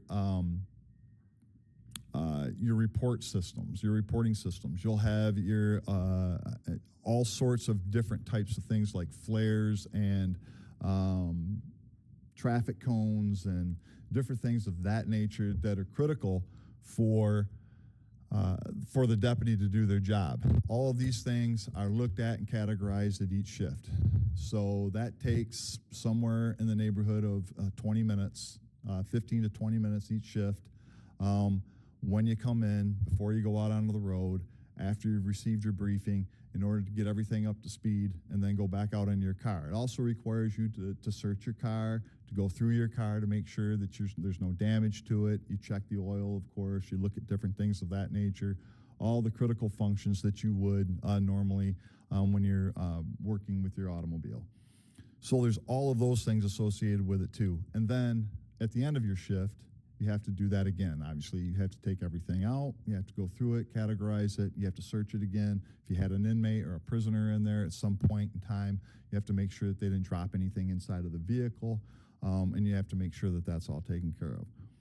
So that would be eliminated. Roughly about 30 minutes of time would be saved there. Plus, the way this is done in other jurisdictions, whether it's in Michigan, there's few and far in Michigan. However, the most notable one is the Michigan State Police. They do it. But many, many other jurisdictions around the country have done it. And usually what they do is kind of a modified briefing system. So whenever the police officer starts his shift, he goes into briefing, and the supervisor then explains kind of what has happened before, what is going on, what are the be on the lookouts. If a car was stolen, a person is missing, whatever the case may be, if there's been a serious incident, they go through all of that in the beginning of their shift. That's another 10 to 15 minutes. So what these jurisdictions are doing is the police officers or law enforcement officials inside those jurisdictions with take-home cars will essentially keep those cars and call into service as soon as they get inside of the vehicle, right from their home. So they're immediately available for calls. And then at some point during their shift, they will matriculate over to, and some of them have a set time. Hey, we know that if it's midnights, we know that roughly, on any given weekday, that 11 p.m. there's not going to be any calls, or there's very low volume of calls. So come in then, and we'll coalesce and we'll talk about the ongoings. All of the BOLs, all of the missing information, all the other critical data is sent directly to their computers at the beginning of their shift. So as soon as they sign on, they have all of that information right there in front of them. So all of the other stuff that they need to take care of administratively with the sergeant can happen at a later time when call volume is lower. So those are some of the advantages to it. One of the other things is longevity of the police vehicle. We usually keep cars for about 2 to 3 years, and then we have to cycle them out. We put anywhere between 120 to 150,000 miles on a car, and that's a rough 120 to 150,000 miles. It's a lot of really fast stop and go, and that car is running 24 hours a day typically. So it's really hard on the cars, and it beats them up. Most of the places that have this are seeing that double. So instead of having a car for 2 to 3 years, they're having a car for anywhere between 5 and 7 years. So you get to keep the cars longer, they're in service longer, they're taken care of better. You have one person in charge of maintenance, making sure the oil's changed, and there's a lot of scrutiny placed over that vehicle as well. So those are the cost savings to it.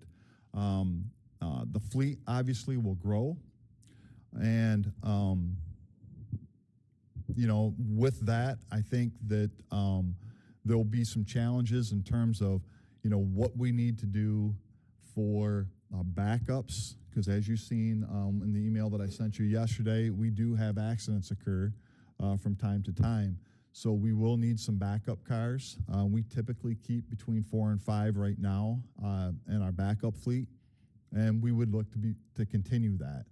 But over a 10-year period, we will be able to transition this in with our deputies in such a way that it wouldn't cost us anything more than the 4 cars that we already purchased right now.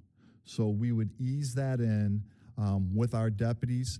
And at this point, if this is something that you think is palatable, we would look at it from the standpoint of who qualifies.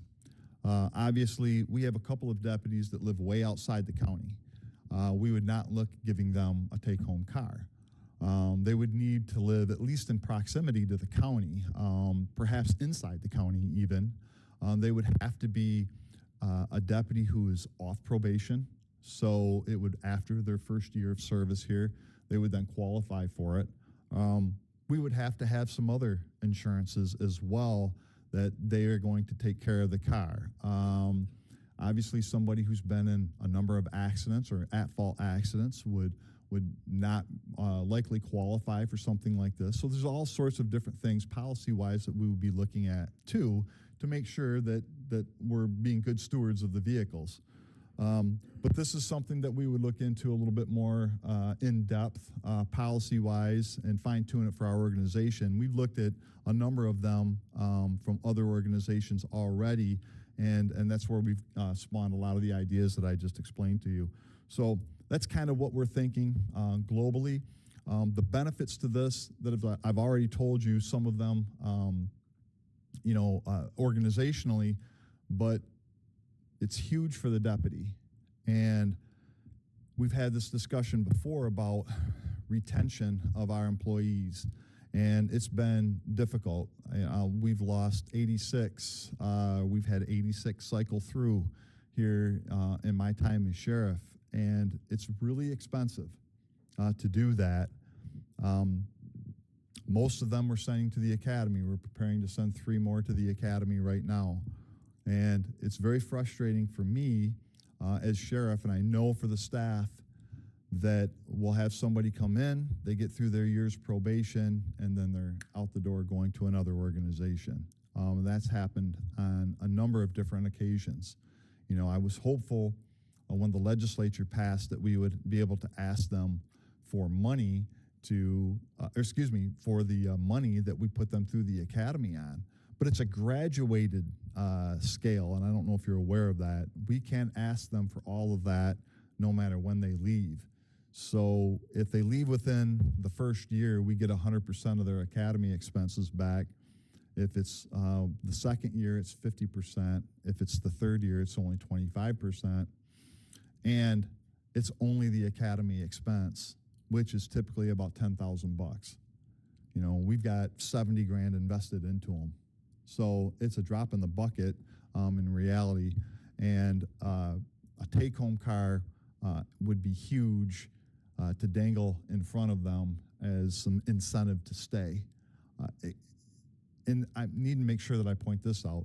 This is something that the deputies brought to me, because I asked them the question, what would help keep people here?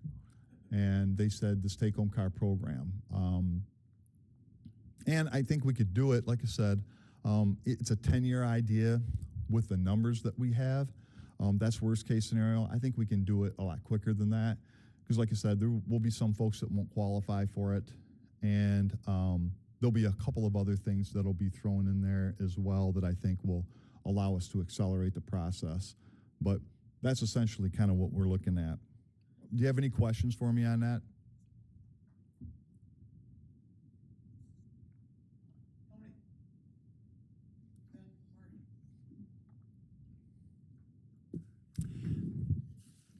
Sheriff, got a question. Take-home cars, if they're a canine unit, do they take the dog home with them? Yes, they do. I know the state police do that. That way they don't Correct. have to house the dog someplace else, so, okay. General question, why do you leave the engines running 24 hours a day? I'm sorry, can you speak up a little bit? What's the rationale behind leaving the engine of the vehicle running 24 hours a day? So it has a tremendous amount of electronic equipment inside of it with, it's got a full computer, laptop computer in it. It's got a camera system in it, front and back. It also has a radar device in it.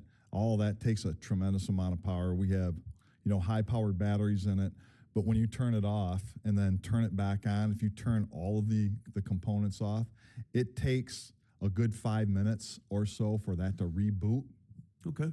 So, like when you pull up to a scene or whatever, back when I first became a police officer, they made you turn your cars off, right? It was a big deal. Hey, you save gas and all that kind of stuff. Now, when they pull up to a scene, if they turn that car off and they shut everything down, it's another good 5 minutes before it reboots up.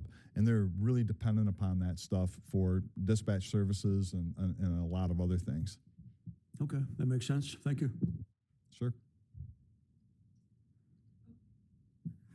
Okay, thank you. I just have a question about the take-home car policy and how it's going to affect our premiums and our county insurance on those vehicles as well. And then the other thing, I just wanted to note to you that I'm already receiving some feedback from constituents and supervisors after the meeting where you disclosed this information. So my biggest question is the expense of the insurance premiums going forward with all these, one, extra vehicles, and two, leaving to go home at someone else's home. I'm sorry, what did you say about the second part? Leaving to go home? I don't Yeah, understand that. taking those vehicles home and being stored at someone else's residence. Okay. Okay. What's What's the question on that? How is that going to affect our insurance and our insurance premiums? Oh, I see what you're saying. I saw it as two different things, so I didn't understand you. Okay, I don't have the answers to that, but that's something I can certainly look into. I don't know what the cost would be on something like that. I can tell you that it's negligible right now on how we do it, so I'm not so sure that it's going to be an increase. Of course, with insurance, there's always a way that they get you somehow, way, shape, or form, but I'll have to look into that a little bit further to get you anything hard on it. Thank you, ma'am. If I may add in, and I too do not have the answer exactly on this, but I would tell you this, that I've been told many, many times by our insurance companies over the years, your premium changes because your experience changes, not necessarily out of hand. So if the insurance companies have experience with other jurisdictions where when people take cars home, there's more claims, then potentially our premium would go up. Or if we ourselves implemented and had more claims, it would affect obviously our experience rating, and therefore our premium would go up. But off the cuff, without that information, it's my guess would be it's negligible. I had the same situation one time when we installed a high dive in a big pool. Everyone was concerned about the insurance. The insurance guy said, well, if people don't fall off and kill themselves, you'll be fine. I'm like, that's not reassuring, but we'll find out. Thanks. Okay. Yeah, I'm happy to look into that and get you some ideas. Sure. Well, the other thing is the fleet will increase, so it's going to go up anyway, right? Because you're going to have more cars on the road. Yeah, absolutely. That's true. Anything else? I think, if I may, I think the analysis you're gonna have to give us on that is if we keep employees longer, you keep your sheriff's deputies longer, and we don't have the learning curve cost of probationary deputies versus long-term staff. The return could be there. My experience with where deputies or state troopers or city officers, cars appear in driveways, the neighborhoods are very well behaved, is my experience. That's absolutely true. I know that when you originally were in your previous career, we looked at neighborhood policing and actually having a house on Chittick that we had officers staying in. And I know we decreased the incident of problems when we did that, when we did community policing and that type of stuff. And I know that in Flint, there is a jurisdictional record also of community policing and what a difference it can make an impact in a community when people are aware that law enforcement live there. And it really does make a very large difference. I'm happy to look into all that stuff, and I can bring this to you. What I wanted to do was test this to see if it's even something that you were worth entertaining. Because if it's not, obviously I wouldn't go any further and waste my time. But if it's something you're worth entertaining, I'll put all this stuff together. And it may be difficult to make a determination as to what this would affect our retention, but we could probably make some guesses on that. I mean, we could certainly say that if it kept one person, obviously it's going to save us 70 grand, right? So that would be huge. And how does that affect just that one single person in my mind? And the way it's working right now is how would that affect an insurance premium?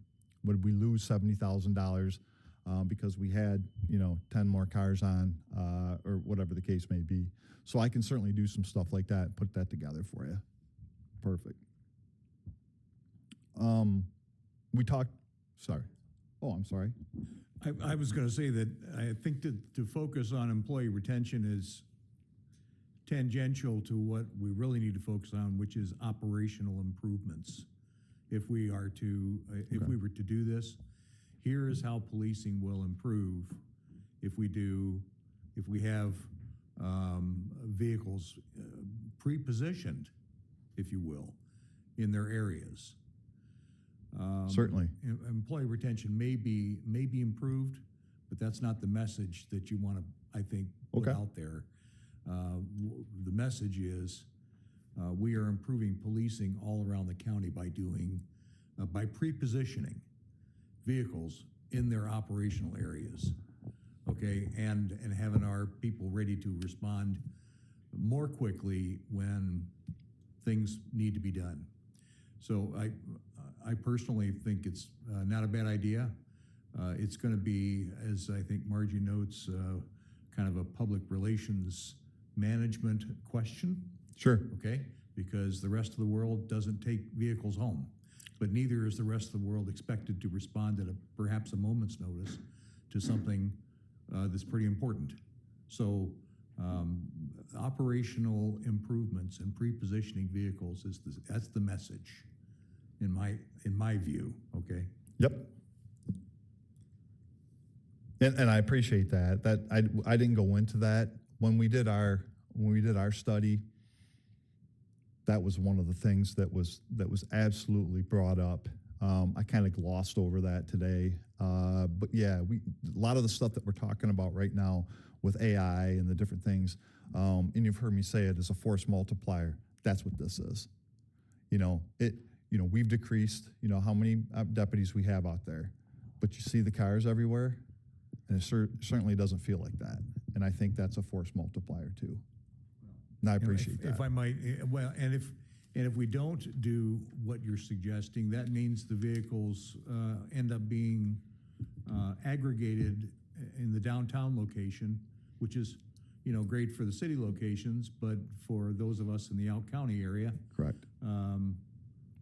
We look to have sheriff's deputies, lickety split on the scene as quickly as they can be, and that's that again. I think that's what the focus should be as we deal with this, and I think that to make the messaging early would be worthwhile. Okay. Got it. To make sure the public knows here's what our plan is. Sheriff, Deputy Eric Taylor out on Sears Road, he works that area. There's his car. He punches in, he's on the job, That's right. right? He doesn't have to go downtown, pick up a car, do all the gyrations that you mentioned. Yep. And then 45 minutes later is back in Hanover Township. for That's right. example, Okay. Exactly. Yep, I appreciate that. That's very, very important. And I did gloss over it. I appreciate it. Any other questions, comments, thoughts? Any other commissioner comments? Okay. Sheriff, moving- thank you very much. Okay. Do you have any, would you like me to go over anything else? Yeah. We'll go down. We're continuing on. I kind of felt like I was like, go have a seat. Okay. So you see on here, I added this here. It was kind of a late addition. Honor Guard uniforms. Our Honor Guard is really critical. Let's think in this for capital funds to put this in. I can add it into next year's budget. We had an increase in our Honor Guard assignments here recently, and we have old uniforms. We need to revamp those uniforms. It turns out they don't make them anymore. So unfortunately, we have to redo everything. Honor Guard's really important. They're the ones that go to funerals. They're the ones that do our parades. They're the ones that do all of our other stuff that's really important for community relations. And having that it's between $15,000 and $20,000. And the reason why I know that is we looked into it last year, and the cost was somewhere just north of $15,000, and we're anticipating that those costs are gone up.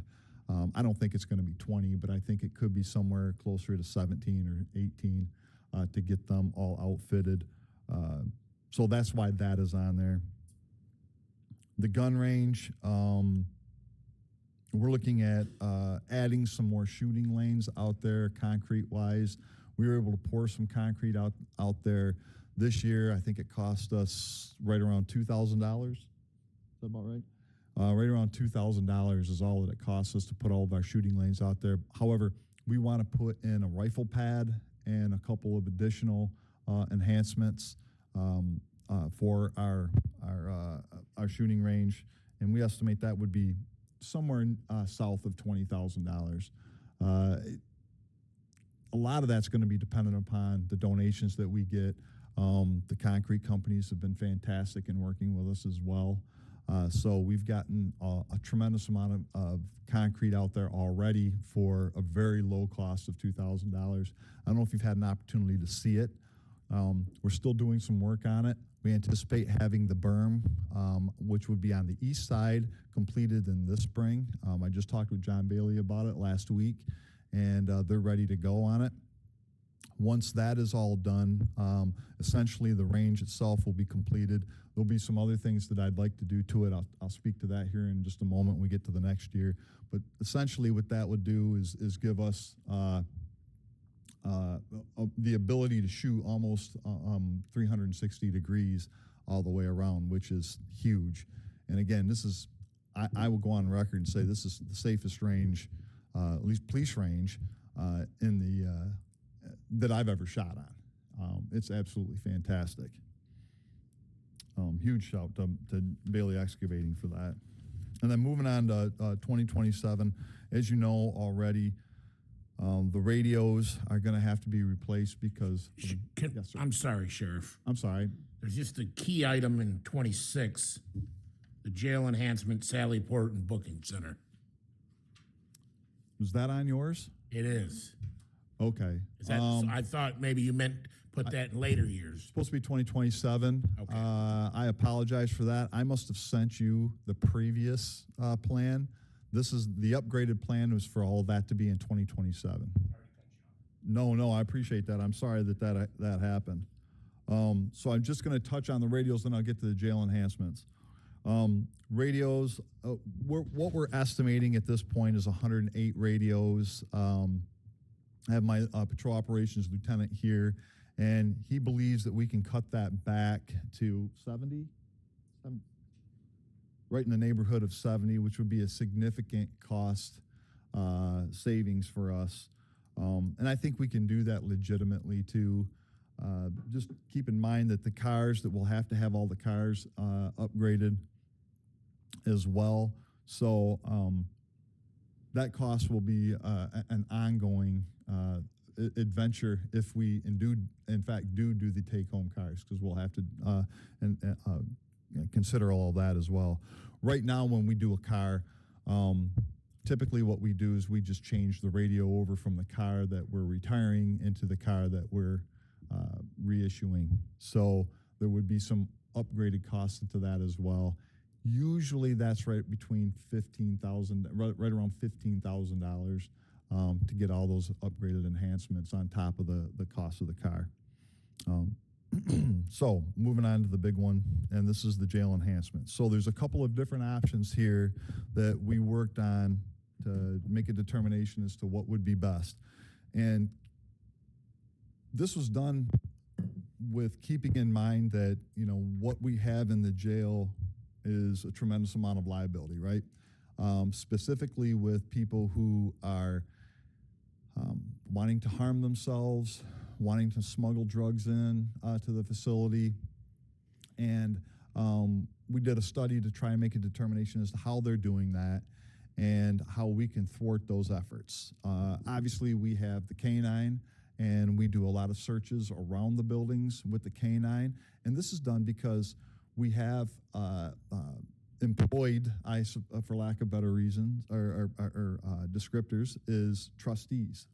And the trustees will walk around outside of the facility, and they make phone calls, they make contacts with folks outside, and drugs get dropped off at locations where the trustees are at, and they surreptitiously pick it up, and then they smuggle it back into the facility. We know these things happen.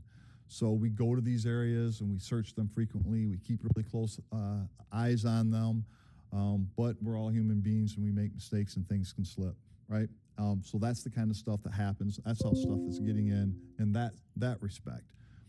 We've already addressed the other area, which is the scanner.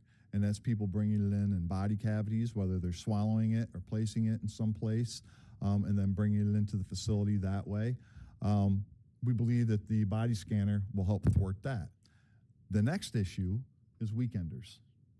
And this typically happens with people who are serving a mandatory sentence on a misdemeanor crime. And I explained this to you before, but just for clarity purposes, I'll tell you once again. You have somebody that's in for a drunk driving second. They have a mandatory 30-day sentence. They have employment. Judge doesn't want them to lose their job. They allow them to come in on Friday evening and leave on Sunday evening. And they serve the 2 days until they have their 30-day sentence satisfied. That person comes in. Right now, we have no place to put a weekender. We can't put them in general population. Well, I suppose we could, but it would be a tremendous amount of work for us to do that. We typically keep them isolated in our holding cells. And what they do is they bring in, they get bullied, different things happen, and they'll smuggle in drugs. One way, shape, or form, they'll be able to get them in. However, we believe the scanner is going to reduce that dramatically. It's still an opportunity, and it's still something that can be exploited. So our thought process in all of this is that if we had a separate weekenders dorm, which is what a lot of counties do, or a separate weekenders holding position, which is what a lot of counties do, then they won't have any interaction with trustees that may be able to help them smuggle it. They won't have any interaction with the general population that can bully them, and we'll keep them isolated away so that we can make sure that doesn't get introduced into the facility and cause either an overdose, an accidental overdose, or an intentional overdose for suicide. So I think that would help us tremendously, and that's why the weekenders dorm is on there. The women's dorm on Shanner Road, again, looking at it from a liability lens, we have, as you know, we have a men's dorm on Shanner Road. It's a step down from the jail that we have on Wesley Street. We don't have a woman's. I think that's a huge issue. I think you guys believe that as well. That is why this is on here, looking at it from the standpoint of, treating both men and women equally. We need a women's dorm in order to accomplish that. So that's why those two are on here. The Sallyport and Booking Center, I listed that number one. I skipped over it. I'll talk to you about it a little bit more now. Essentially, the Sallyport would be able to work as a weekender's dorm. If you recall, in our last schematic drawings of how we would lay out the jail, this would be just the Sallyport portion of the Channer Road expansion proposal. What that is essentially is the remodeling of the A barracks from a barracks situation right now to an entire booking center with the addition of these holding cells on one end, which could occupy weekenders, and then it would also give us a Sallyport attached to that. So the booking center itself would have the isolation cells that we need to monitor people that come in that have suicidal ideations and people who come in that are drug addicted. So if you're not aware, when people come in that are alcoholics or addicted to other substances like drugs and different things of that nature, we're required to keep them in observation and do certain things to make sure that they're okay. We have 4 cells to do that right now, which is grossly under what we truly need. And if you recall, the study that we had done through our architectural group said we need at least 25 of these cells in order to be able to adequately serve the population that we have. And in talking with my staff, they completely concur. If we had all of that, we would be in really good shape. So this booking center would accomplish all of that. It would assist us in being able to monitor these people that we know need to be monitored, that we're statutorily required to monitor. And in addition to that, it would give us an offshoot so that we will be able to monitor people that are coming in on a weekend status. They're not staying for the full time and not allow them to interact with general population. So that's the booking center, and it would be out on Channer Road.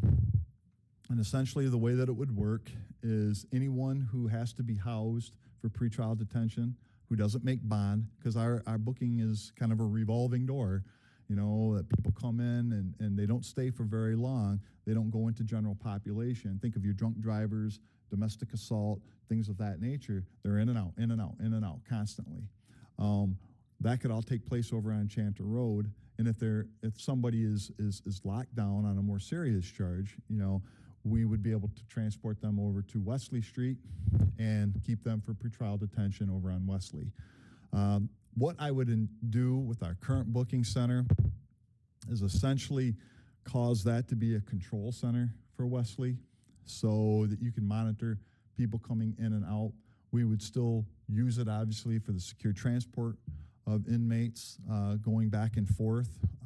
I would probably encourage the Michigan Department of Corrections to use that more often for the secure transport of inmates over to the court. Right now, they park on Wesley Street, they get the inmates out, and they walk in through the general public doors, which is, I think we're dodging a lot of problems. We have dodged a lot of problems there that we may not be so fortunate in the future if we don't do something more proactively. So anyway, I would do that, and the holding cells that we have down there, we could still use them for transportation services in flux. So if we're waiting for somebody to come over from Channer Road, or if we're waiting for the van to take somebody from Wesley over to Channer Road, we could still use them in a control center setting. But everything else would be contained on the second and the third floors. And it would help us out tremendously with the way we are able to deal with our inmates and that population in that critical 48-hour time frame of when they first come into jail. So that's the Sallyport and Booking Center remodel. As you can see, I attached to this what our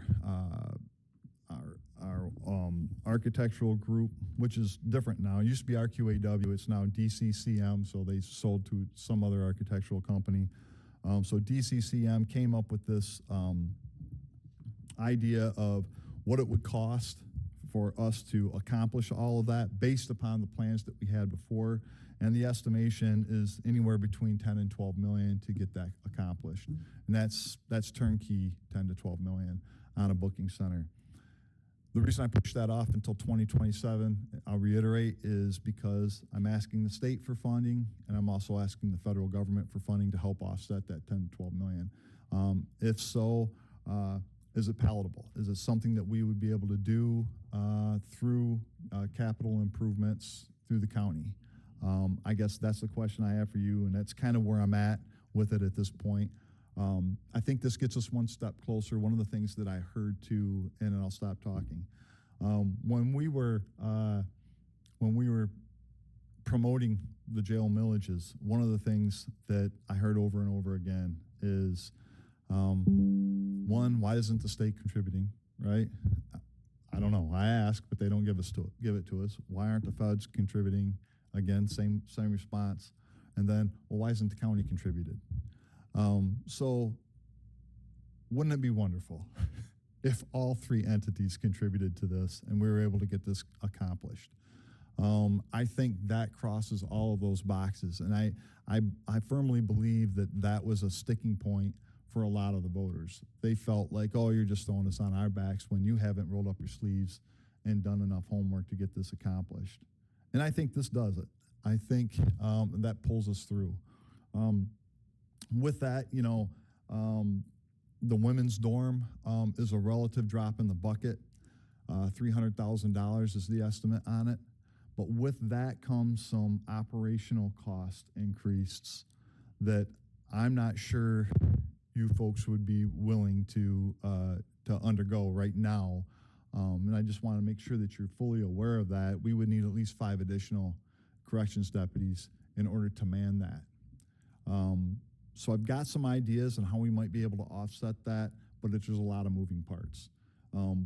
So with the women's dorm, you need to know that if we did that specifically, if we did just that this year, for instance, we need 5 more deputies. So that would increase operational costs significantly and would go against kind of what we're talking about with this 5-year plan on capital improvements. That'd be roughly, what, $500,000 in labor costs? It'd be significant, yeah. It'd be probably a little bit north of that. Yep.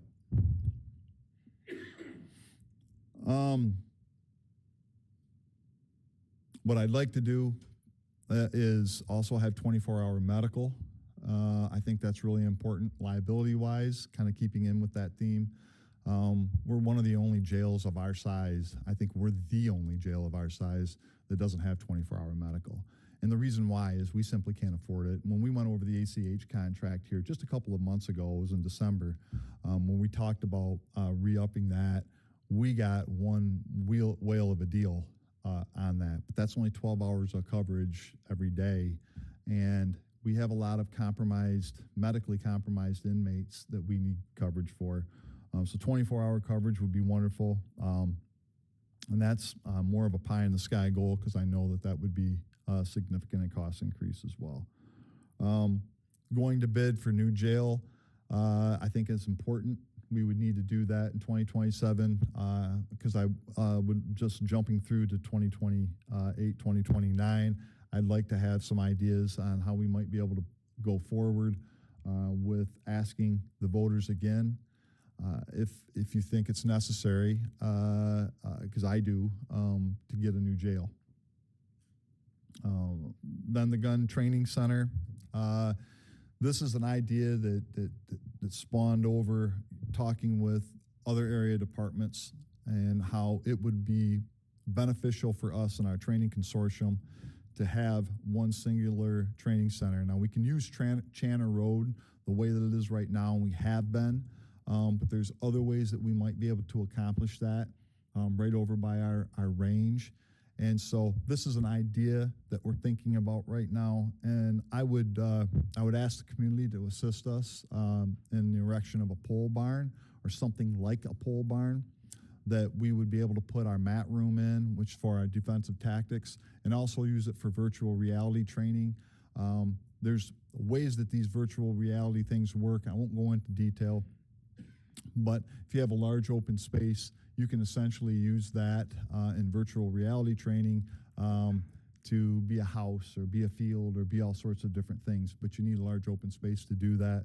And if we were able to get a pole barn out there, we would be able to accomplish that. So moving on to 2028, the new booking center would then likely be completed probably by October, November that year, if we're able to get that. And then obviously during all of this, we'll continue the transition to take-home cars if that's the board's direction. And then in 2028, we would also have to make a determination as to the jail and whether or not that's palatable by the board and how we're going to finance that. And I would likely think that it would be another millage attempt in 2028. So that's a lot. I've been talking a lot. Do you have any questions, thoughts, comments? Do you like the direction? Are there things that you think need to be changed? I'm open for any and all suggestions. I'll give everybody a little bit of a history first on where all this came from and why you're looking at it. The Board of Commissioners were given direction, and the chair and vice chair were challenged back at the end of 2025 to get with the sheriff and the administrator controller to put together a capital list. And that's what you're looking at here. We met several times with the sheriff. I appreciate your input and the discussion that we had. And we just want to make everyone aware that this is the list of things that we've come to the conclusion that are priority for our law enforcement to keep us to be a better enhanced and solid law enforcement for Jackson County. Vice Chairman Kennedy. Thank you, Mr. Chair, and kind of piggyback off what you just said, because you went through a lot of information, and anybody at home watching, I think at the end, what the taxpayers are going to hear is, oh, here, oh boy, here they go, they're going to ask for a millage again. But this is clearly placing pieces of the puzzle of the jail that was in the last two, not the last two requests, but the two requests that were for the jail, not just the operations. It's going to potentially put the women's dorm, the operations center, or the booking center and the Sally Port would be off the table, and that wouldn't be on the taxpayers' backs. We'd be finding other funding sources before potentially looking into going down that route if and when we did in 2029. So it's that you've looked into other ways that we can slowly but surely do little things to make the situation better, and also, if the time comes to ask for a millage again, the burden be less on the taxpayer. Correct. Accurate to say? Yes, and if and when, right? Right. I think that's the operable phrase is, is that something we want to do? This is definitely something that would help us. Now, I will tell you this, and I'm not suggesting that we go one way or the other, but I think it's important to recognize if we do move a woman's dorm out onto Channer Road, I think we have 47 ladies locked up right now. Typically, they're about 25% of our population at any point in time. They occupy cells on Wesley Street, and we are chronically overcrowded on Wesley Street. If you were able to take 30 of them, or 40 of them even, and reduce their footprint inside of Wesley Street to one small cell, you would open up a lot of additional pretrial cells inside of Wesley Street, which would assist us in continuing to operate. And I think would help out, tremendously in the future. Obviously, a new jail would solve all those issues, but this would at least continue moving us forward. Yeah, each step makes you more efficient, so. Correct. Yes, sir. Yep. Absolutely. And it's important to, I would probably be asking you for other things as time goes along on Wesley Street. And I didn't include that in this list.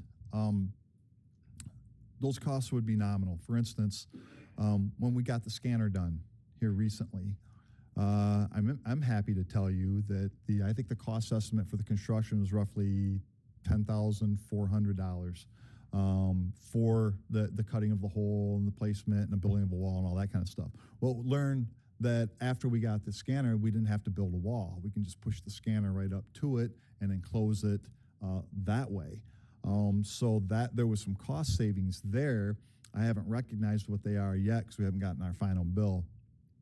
But what we do need to do is we need to take up the tile that's in our booking area and the tile that is in our holding cells. That stuff is ripping up. The inmates are able to use that as a weapon. That actually occurred on one instance, and fortunately, we were able to see it being hidden on that inmate's person and before anybody got stabbed. So those things need to be remedied as well.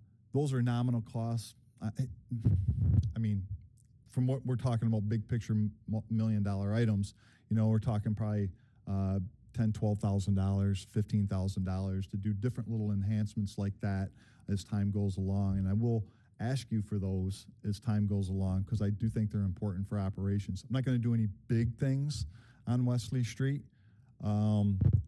We'll fix the things that break as they break, but there are little things like that I think that are important for us to do as well.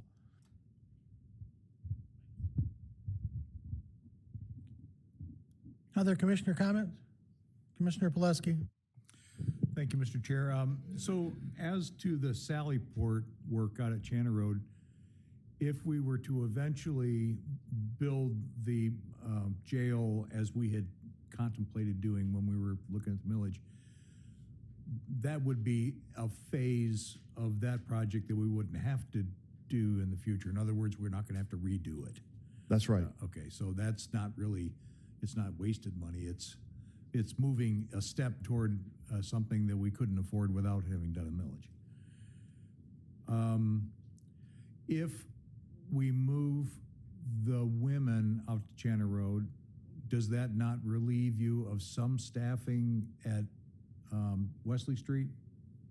That's a good question. No, because they're on our second floor, the ladies are. We have a deputy assigned to the second floor. So when we take those ladies off from the second floor, we still have to have that deputy on there. So they're not the entire second floor. They're just a portion of it. So like I say, they're about 25% of our population.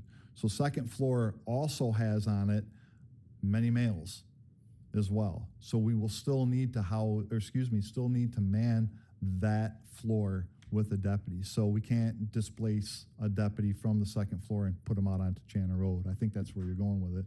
That deputy has to remain there. I just wondered what the staffing situation would be were we to do that.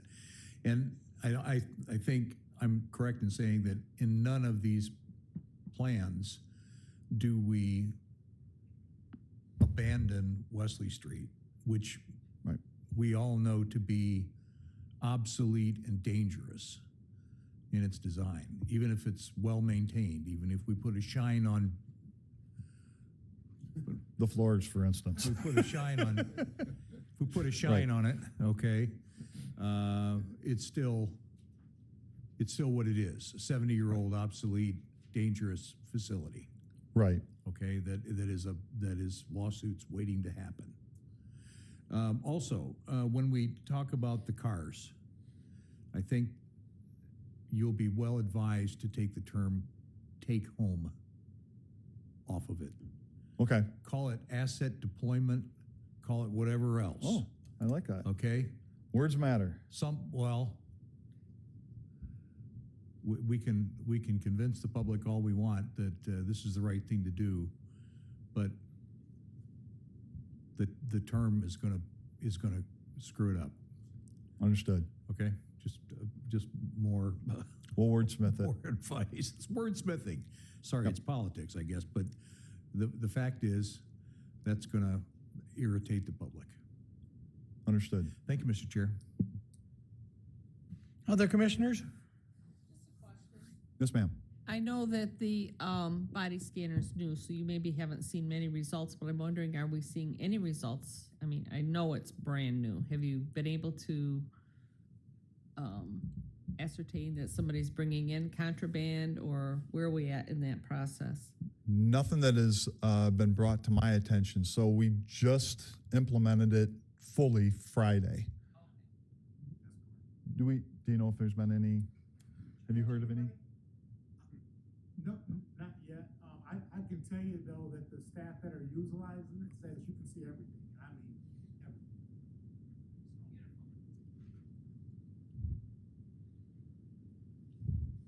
Further questions? Thank you, Sheriff. Thank you. Appreciate the time we spent together on this. Thank you very much. Yes, sir. Appreciate it.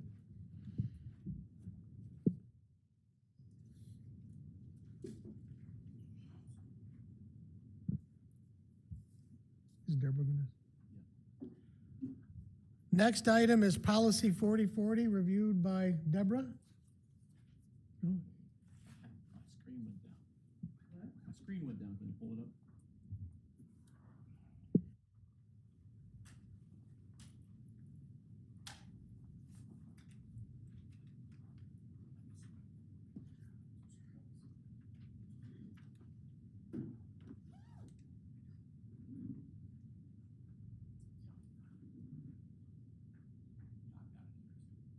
All right, I've got it. Thank you.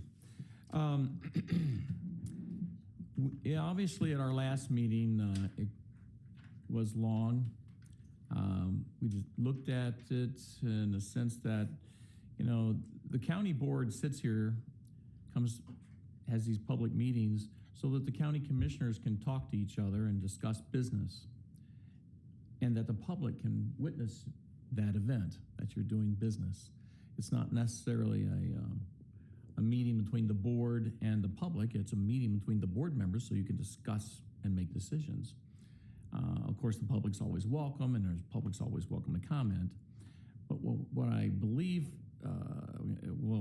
what concerned me was that our public comment went so long that we put our business in jeopardy. It could have happened that we've had things that day, that evening, that needed to be approved, and for whatever reason, the meeting had to be adjourned, or something happened that we couldn't proceed. With that in mind, I'd like to change our policy to say, we'll continue with our 2 public comments, but legally, we can restrict our first public comment to business that's before the board. So if you have an item on the agenda and someone wants to get up and say, hey, I'm in favor, I'm not in favor, or whatever the case may be, or they want to get up and say, I'm interested in being on this committee, here's my qualifications, they can say those sort of things, but it's all, that first public comment, all related to the agenda itself. The second public comment in the end is the one where anybody can say anything and take, the 3 minutes as long as they need to. But what I would like to do is change our policy so that we'll, obviously draft if the board's so inclined and bring it back for Tuesday night. But the idea is, again, just that. Let's focus on the business of the board and get that accomplished. And then if we have 100 people who want to take a couple hours to tell us what they think, it doesn't affect business. We wouldn't have to somehow adjourn and not get our business done, which truly could cost the county money. There's deadlines on grants and different things that we run into sometimes, and we need to be able to make sure we get the people's business done. But that's what I'm looking for. And the idea is to bring this through the committee system and everything? Yep. I just want the board to have And so think about it, discuss it. So the only spot, so everyone understands what we're doing, is under the first public comment where we tell people they have 3 minutes to speak. They would only have 3 minutes to speak toward items that are on the agenda below them. The Verigy change order, strategic plan, the sheriff's 5-year plan, aviation maintenance resolution. There would not be a lengthy public comment, and I would then, as person sitting here as chair, or Corey, if he was sitting here as chair, would direct the person from the public, if they're not doing that, that they're out of order, and that they would have to wait till the end of the meeting to do that. Does everyone understand what we're talking about doing? Is everyone comfortable with it? No. Okay, please go ahead.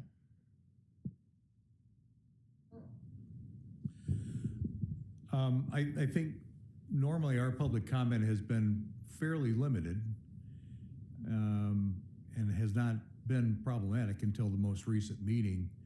And I think that I would not want to sit in the chair's seat and have to rule people out of, rule 60 people out of order who had come here to address a particular issue that wasn't even on our agenda. We can, in my view, we can tolerate an occasional lengthy meeting such as we had to tolerate this past month in the light of having everybody have a chance to vent their spleen on whatever interests them. So I would not be in favor of the change that's being suggested. Next, Commissioner Bear. Thank you, Chairman.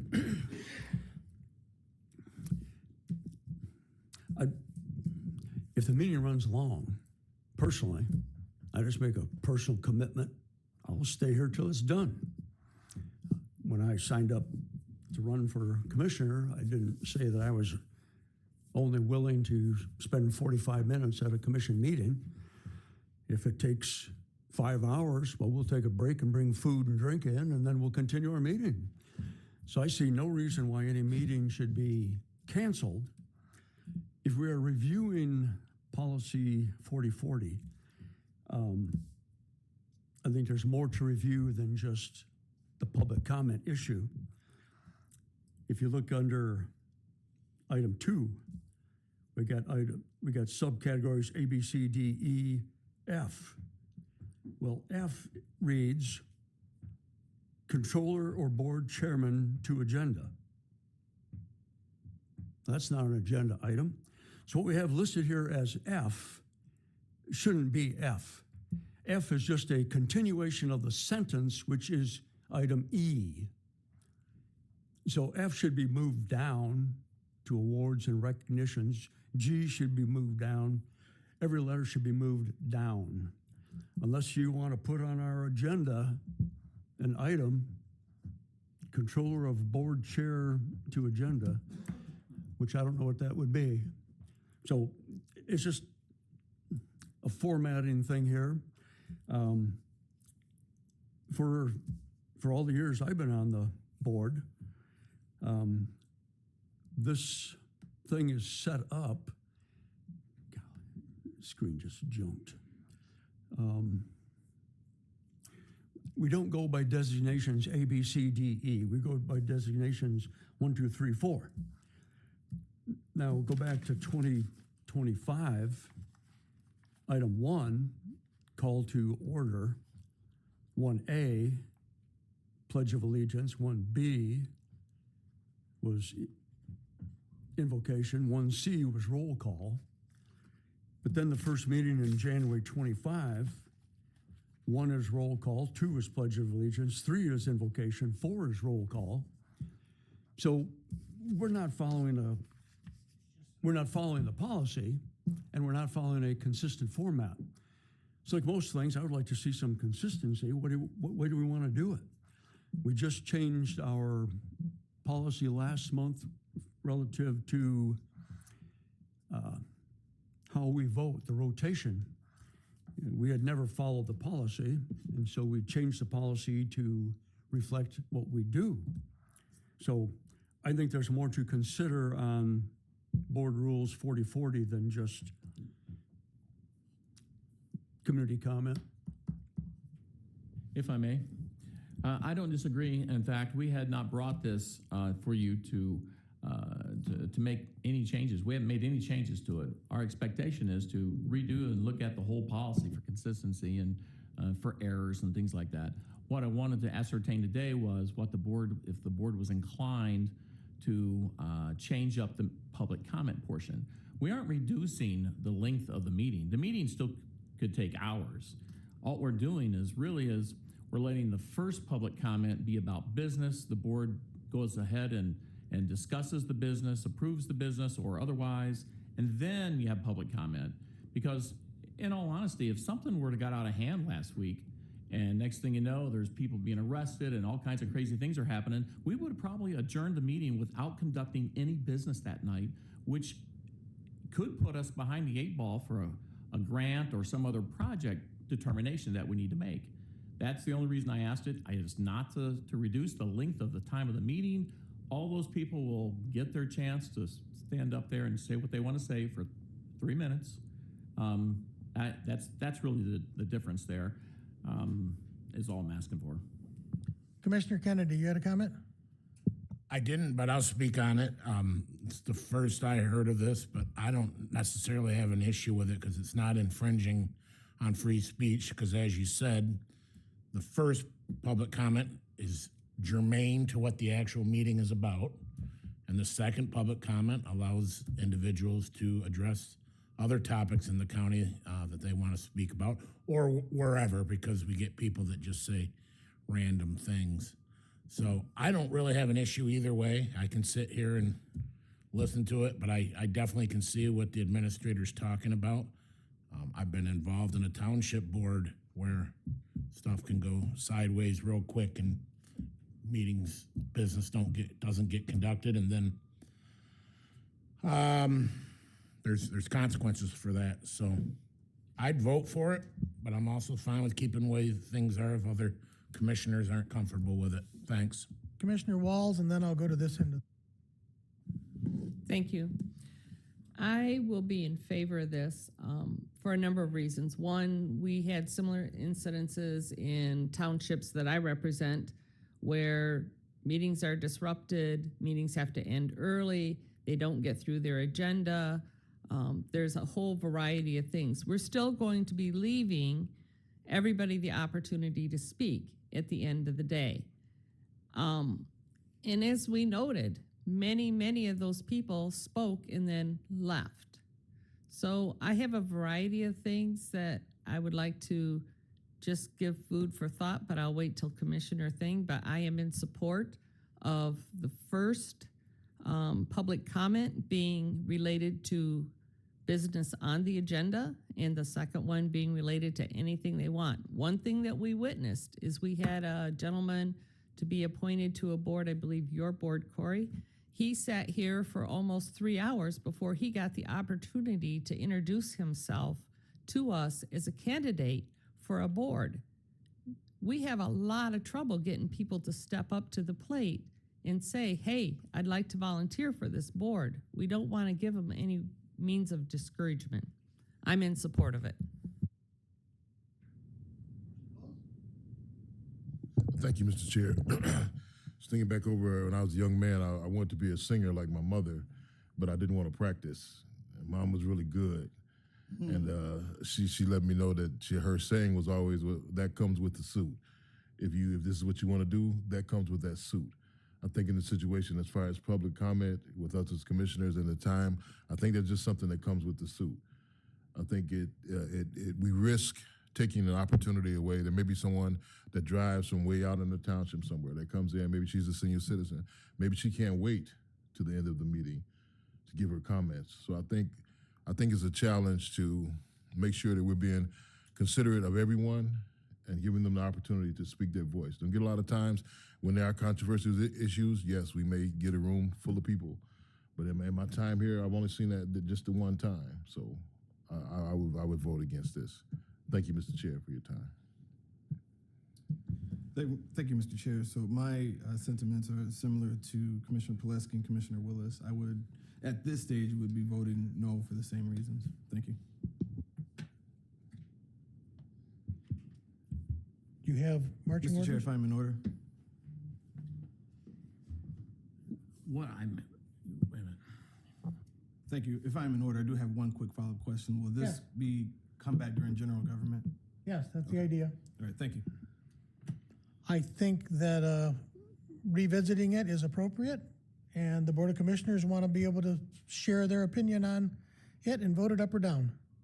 I think it's the marching orders that you've been given.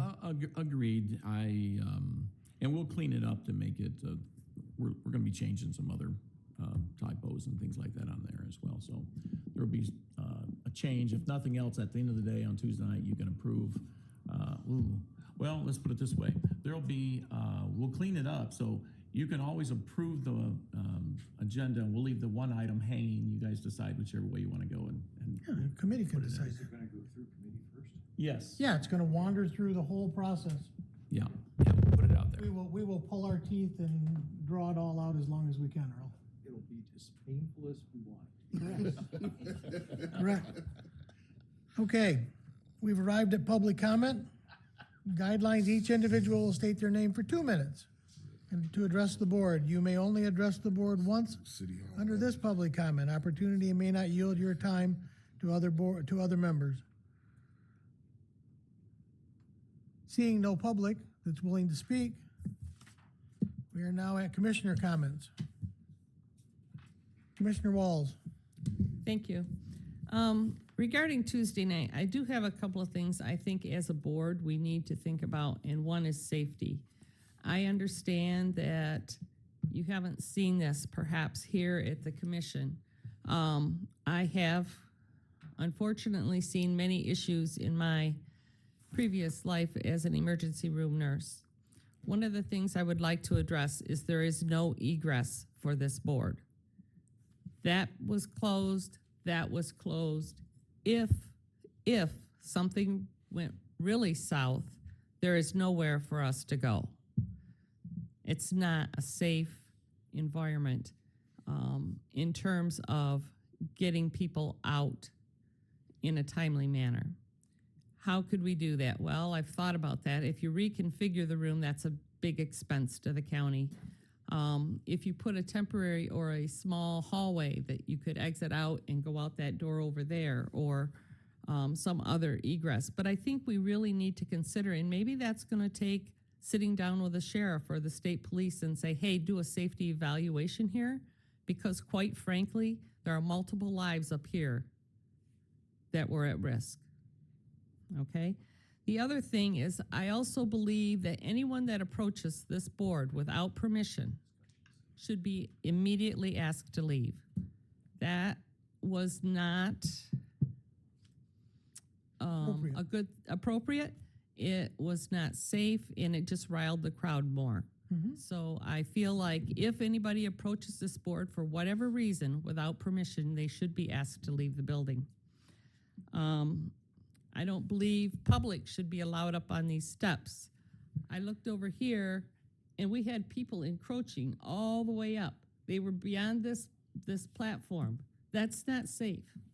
And quite frankly, I was pretty uncomfortable with all of it. And then lastly, I would like to say, as commissioners, I think we all need to really think about how our actions affect that crowd. The things that we say and the things that we do not only affect that crowd, but they're going to affect each and every one of us sitting behind this desk. So if we are irritating them or frustrating them, I can't tell you how many nasty emails I am still continuing to get based off of Tuesday night's meeting, and how many times the public has just been cruel based on what they feel is an aggravation from us. So I think as elected officials, we need to be professional and courteous and take into consideration not only the public, but the rest of the people that represent this board. Thank you. Commissioner Bear. Yeah, I'd like to reemphasize some of the things that Margie just went over. I did not like the people circling around behind me. I attempted to get the chair's attention so we could address it, but no matter how loud I got, I never got the chair's attention. So I decided to just address it myself, and I stood up and I told them to get down, get out from behind me. I don't feel safe with those people circling behind me. When things like that happen during meetings, I don't know how else to address it. I attempted to get the chair's attention multiple times. I got nowhere. So I dealt with it myself. And again, when people approach us and physically confront us, those people need to be removed. And for people to totally misrepresent what was going on and claim it was a peaceful protest, those people that try to claim that aren't in touch with reality. They need to see a shrink.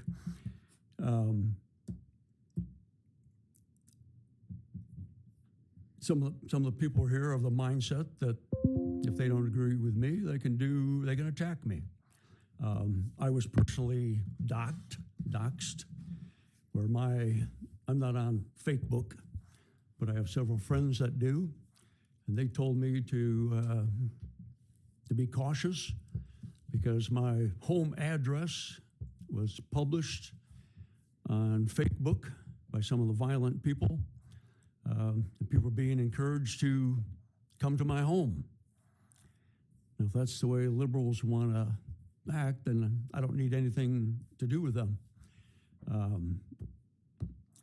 When you let people keep on expanding their efforts to silence those they don't agree with, to the point where they're encouraging people to come to someone's home to peacefully protest, no such thing. That's going too far. That's indefensible. So it'd be offensive to me right now if somebody else stands up and wants to defend those actions. I've been approached by some people, emailed that they're willing to draft for me procedures on what could be constructed to make the board safer during these meetings. They said they're going to attempt to put a draft together and present it to the board for consideration. Not sure if they'll follow through with that or not. But that was a rare meeting. The only other time we had an overflow crowd like that was when it was the group supporting their Second Amendment rights. And that was a standing room only meeting. But nobody got violent and approached us. Nobody threatened me with emails and phone calls after that Second Amendment meeting, but they sure did after all the comments about ICE. So there's been several people that have phoned me and just irate, yelling, screaming, profanities, obscenities. I just tell them, well, I'm going to hang up on you and I'm going to block your number and you're never going to be able to call me again. So I do it. Emails have gone to all of us.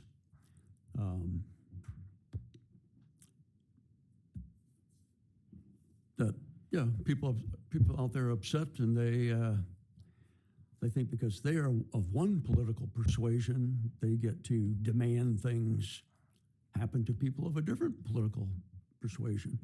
So I guess they're not really in favor of freedom of speech, because we should all be able to say what we need. So it was a bad meeting. It should have been done differently, and I think we need to take some corrective measures to stifle that in the future. Thank you.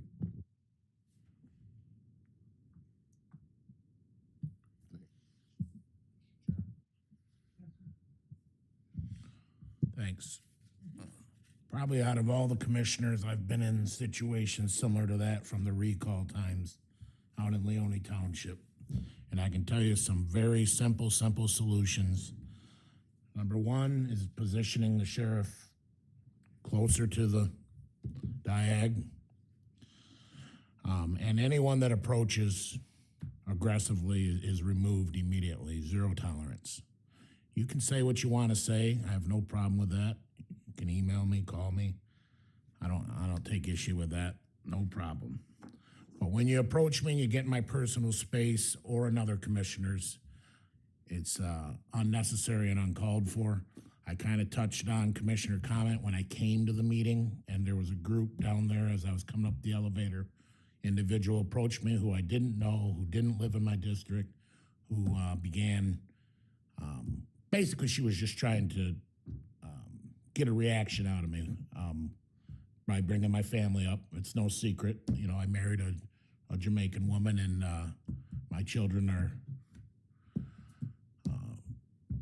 multiracial. And anyways, she tried to get points out of me, and also, you know, almost like I couldn't get on the elevator. So I don't know what we do about that. That's we've got to come upstairs to the meeting. But at the meeting, definitely, no one should approach, no one should put hands on property or person. That's where the audience stays. This is where the board stays, period. The other thing I saw, there was one side that was unhinged, not all of them, but a good number. Probably in need of, I'm not even gonna get into that portion, but shouting down other members of the public. And Mr. Chair, you did your best to try to let everyone be heard, but it was very obvious that the majority of the people who had come that night wanted one message to be heard, and they were gonna drown out anyone else that had a deferring opinion. That's not America. Right or wrong, the minority, the majority of a room or a voting block always gets to have their say. So whether you're a Democrat or you're a Republican, that's wrong. That shouldn't happen. So the same thing, after warnings are given, people that continue to interrupt people of their 3 minutes should be removed, which you eventually did, and I appreciate that. But I think those simple things, having the officer placed here, number one, closer to the podium, but also closer to commissioners, you take that idea out of that person's head because the enforcement issue is there. And that's exactly what Leone Township did when things started getting heated. The Blackman Township officer actually in that meeting sat in a table that sat right by their board. And I think repositioning our law enforcement makes sense. We should have done it from the get-go, regardless if there's controversy. So that's just my 2 cents. Thanks. Entertain a motion to adjourn? Yes, just. Oh, go ahead, John. Question, sorry, yeah, I agree with all of the commissioners that no one should be approaching commissioners at a table, but I do have a question for the chair in regards to protocol. I do feel that we had a sign that was provocative with the people that we had at that time. What is the protocol for that? Can we put what we want to put on the dais, or what is the procedure for that? What should be appearing on the dais is your name, representation. We won't, if we're gonna do one thing, we can't do the other. Michael and I have talked about security. We've met with facilities. We're gonna seal the dais.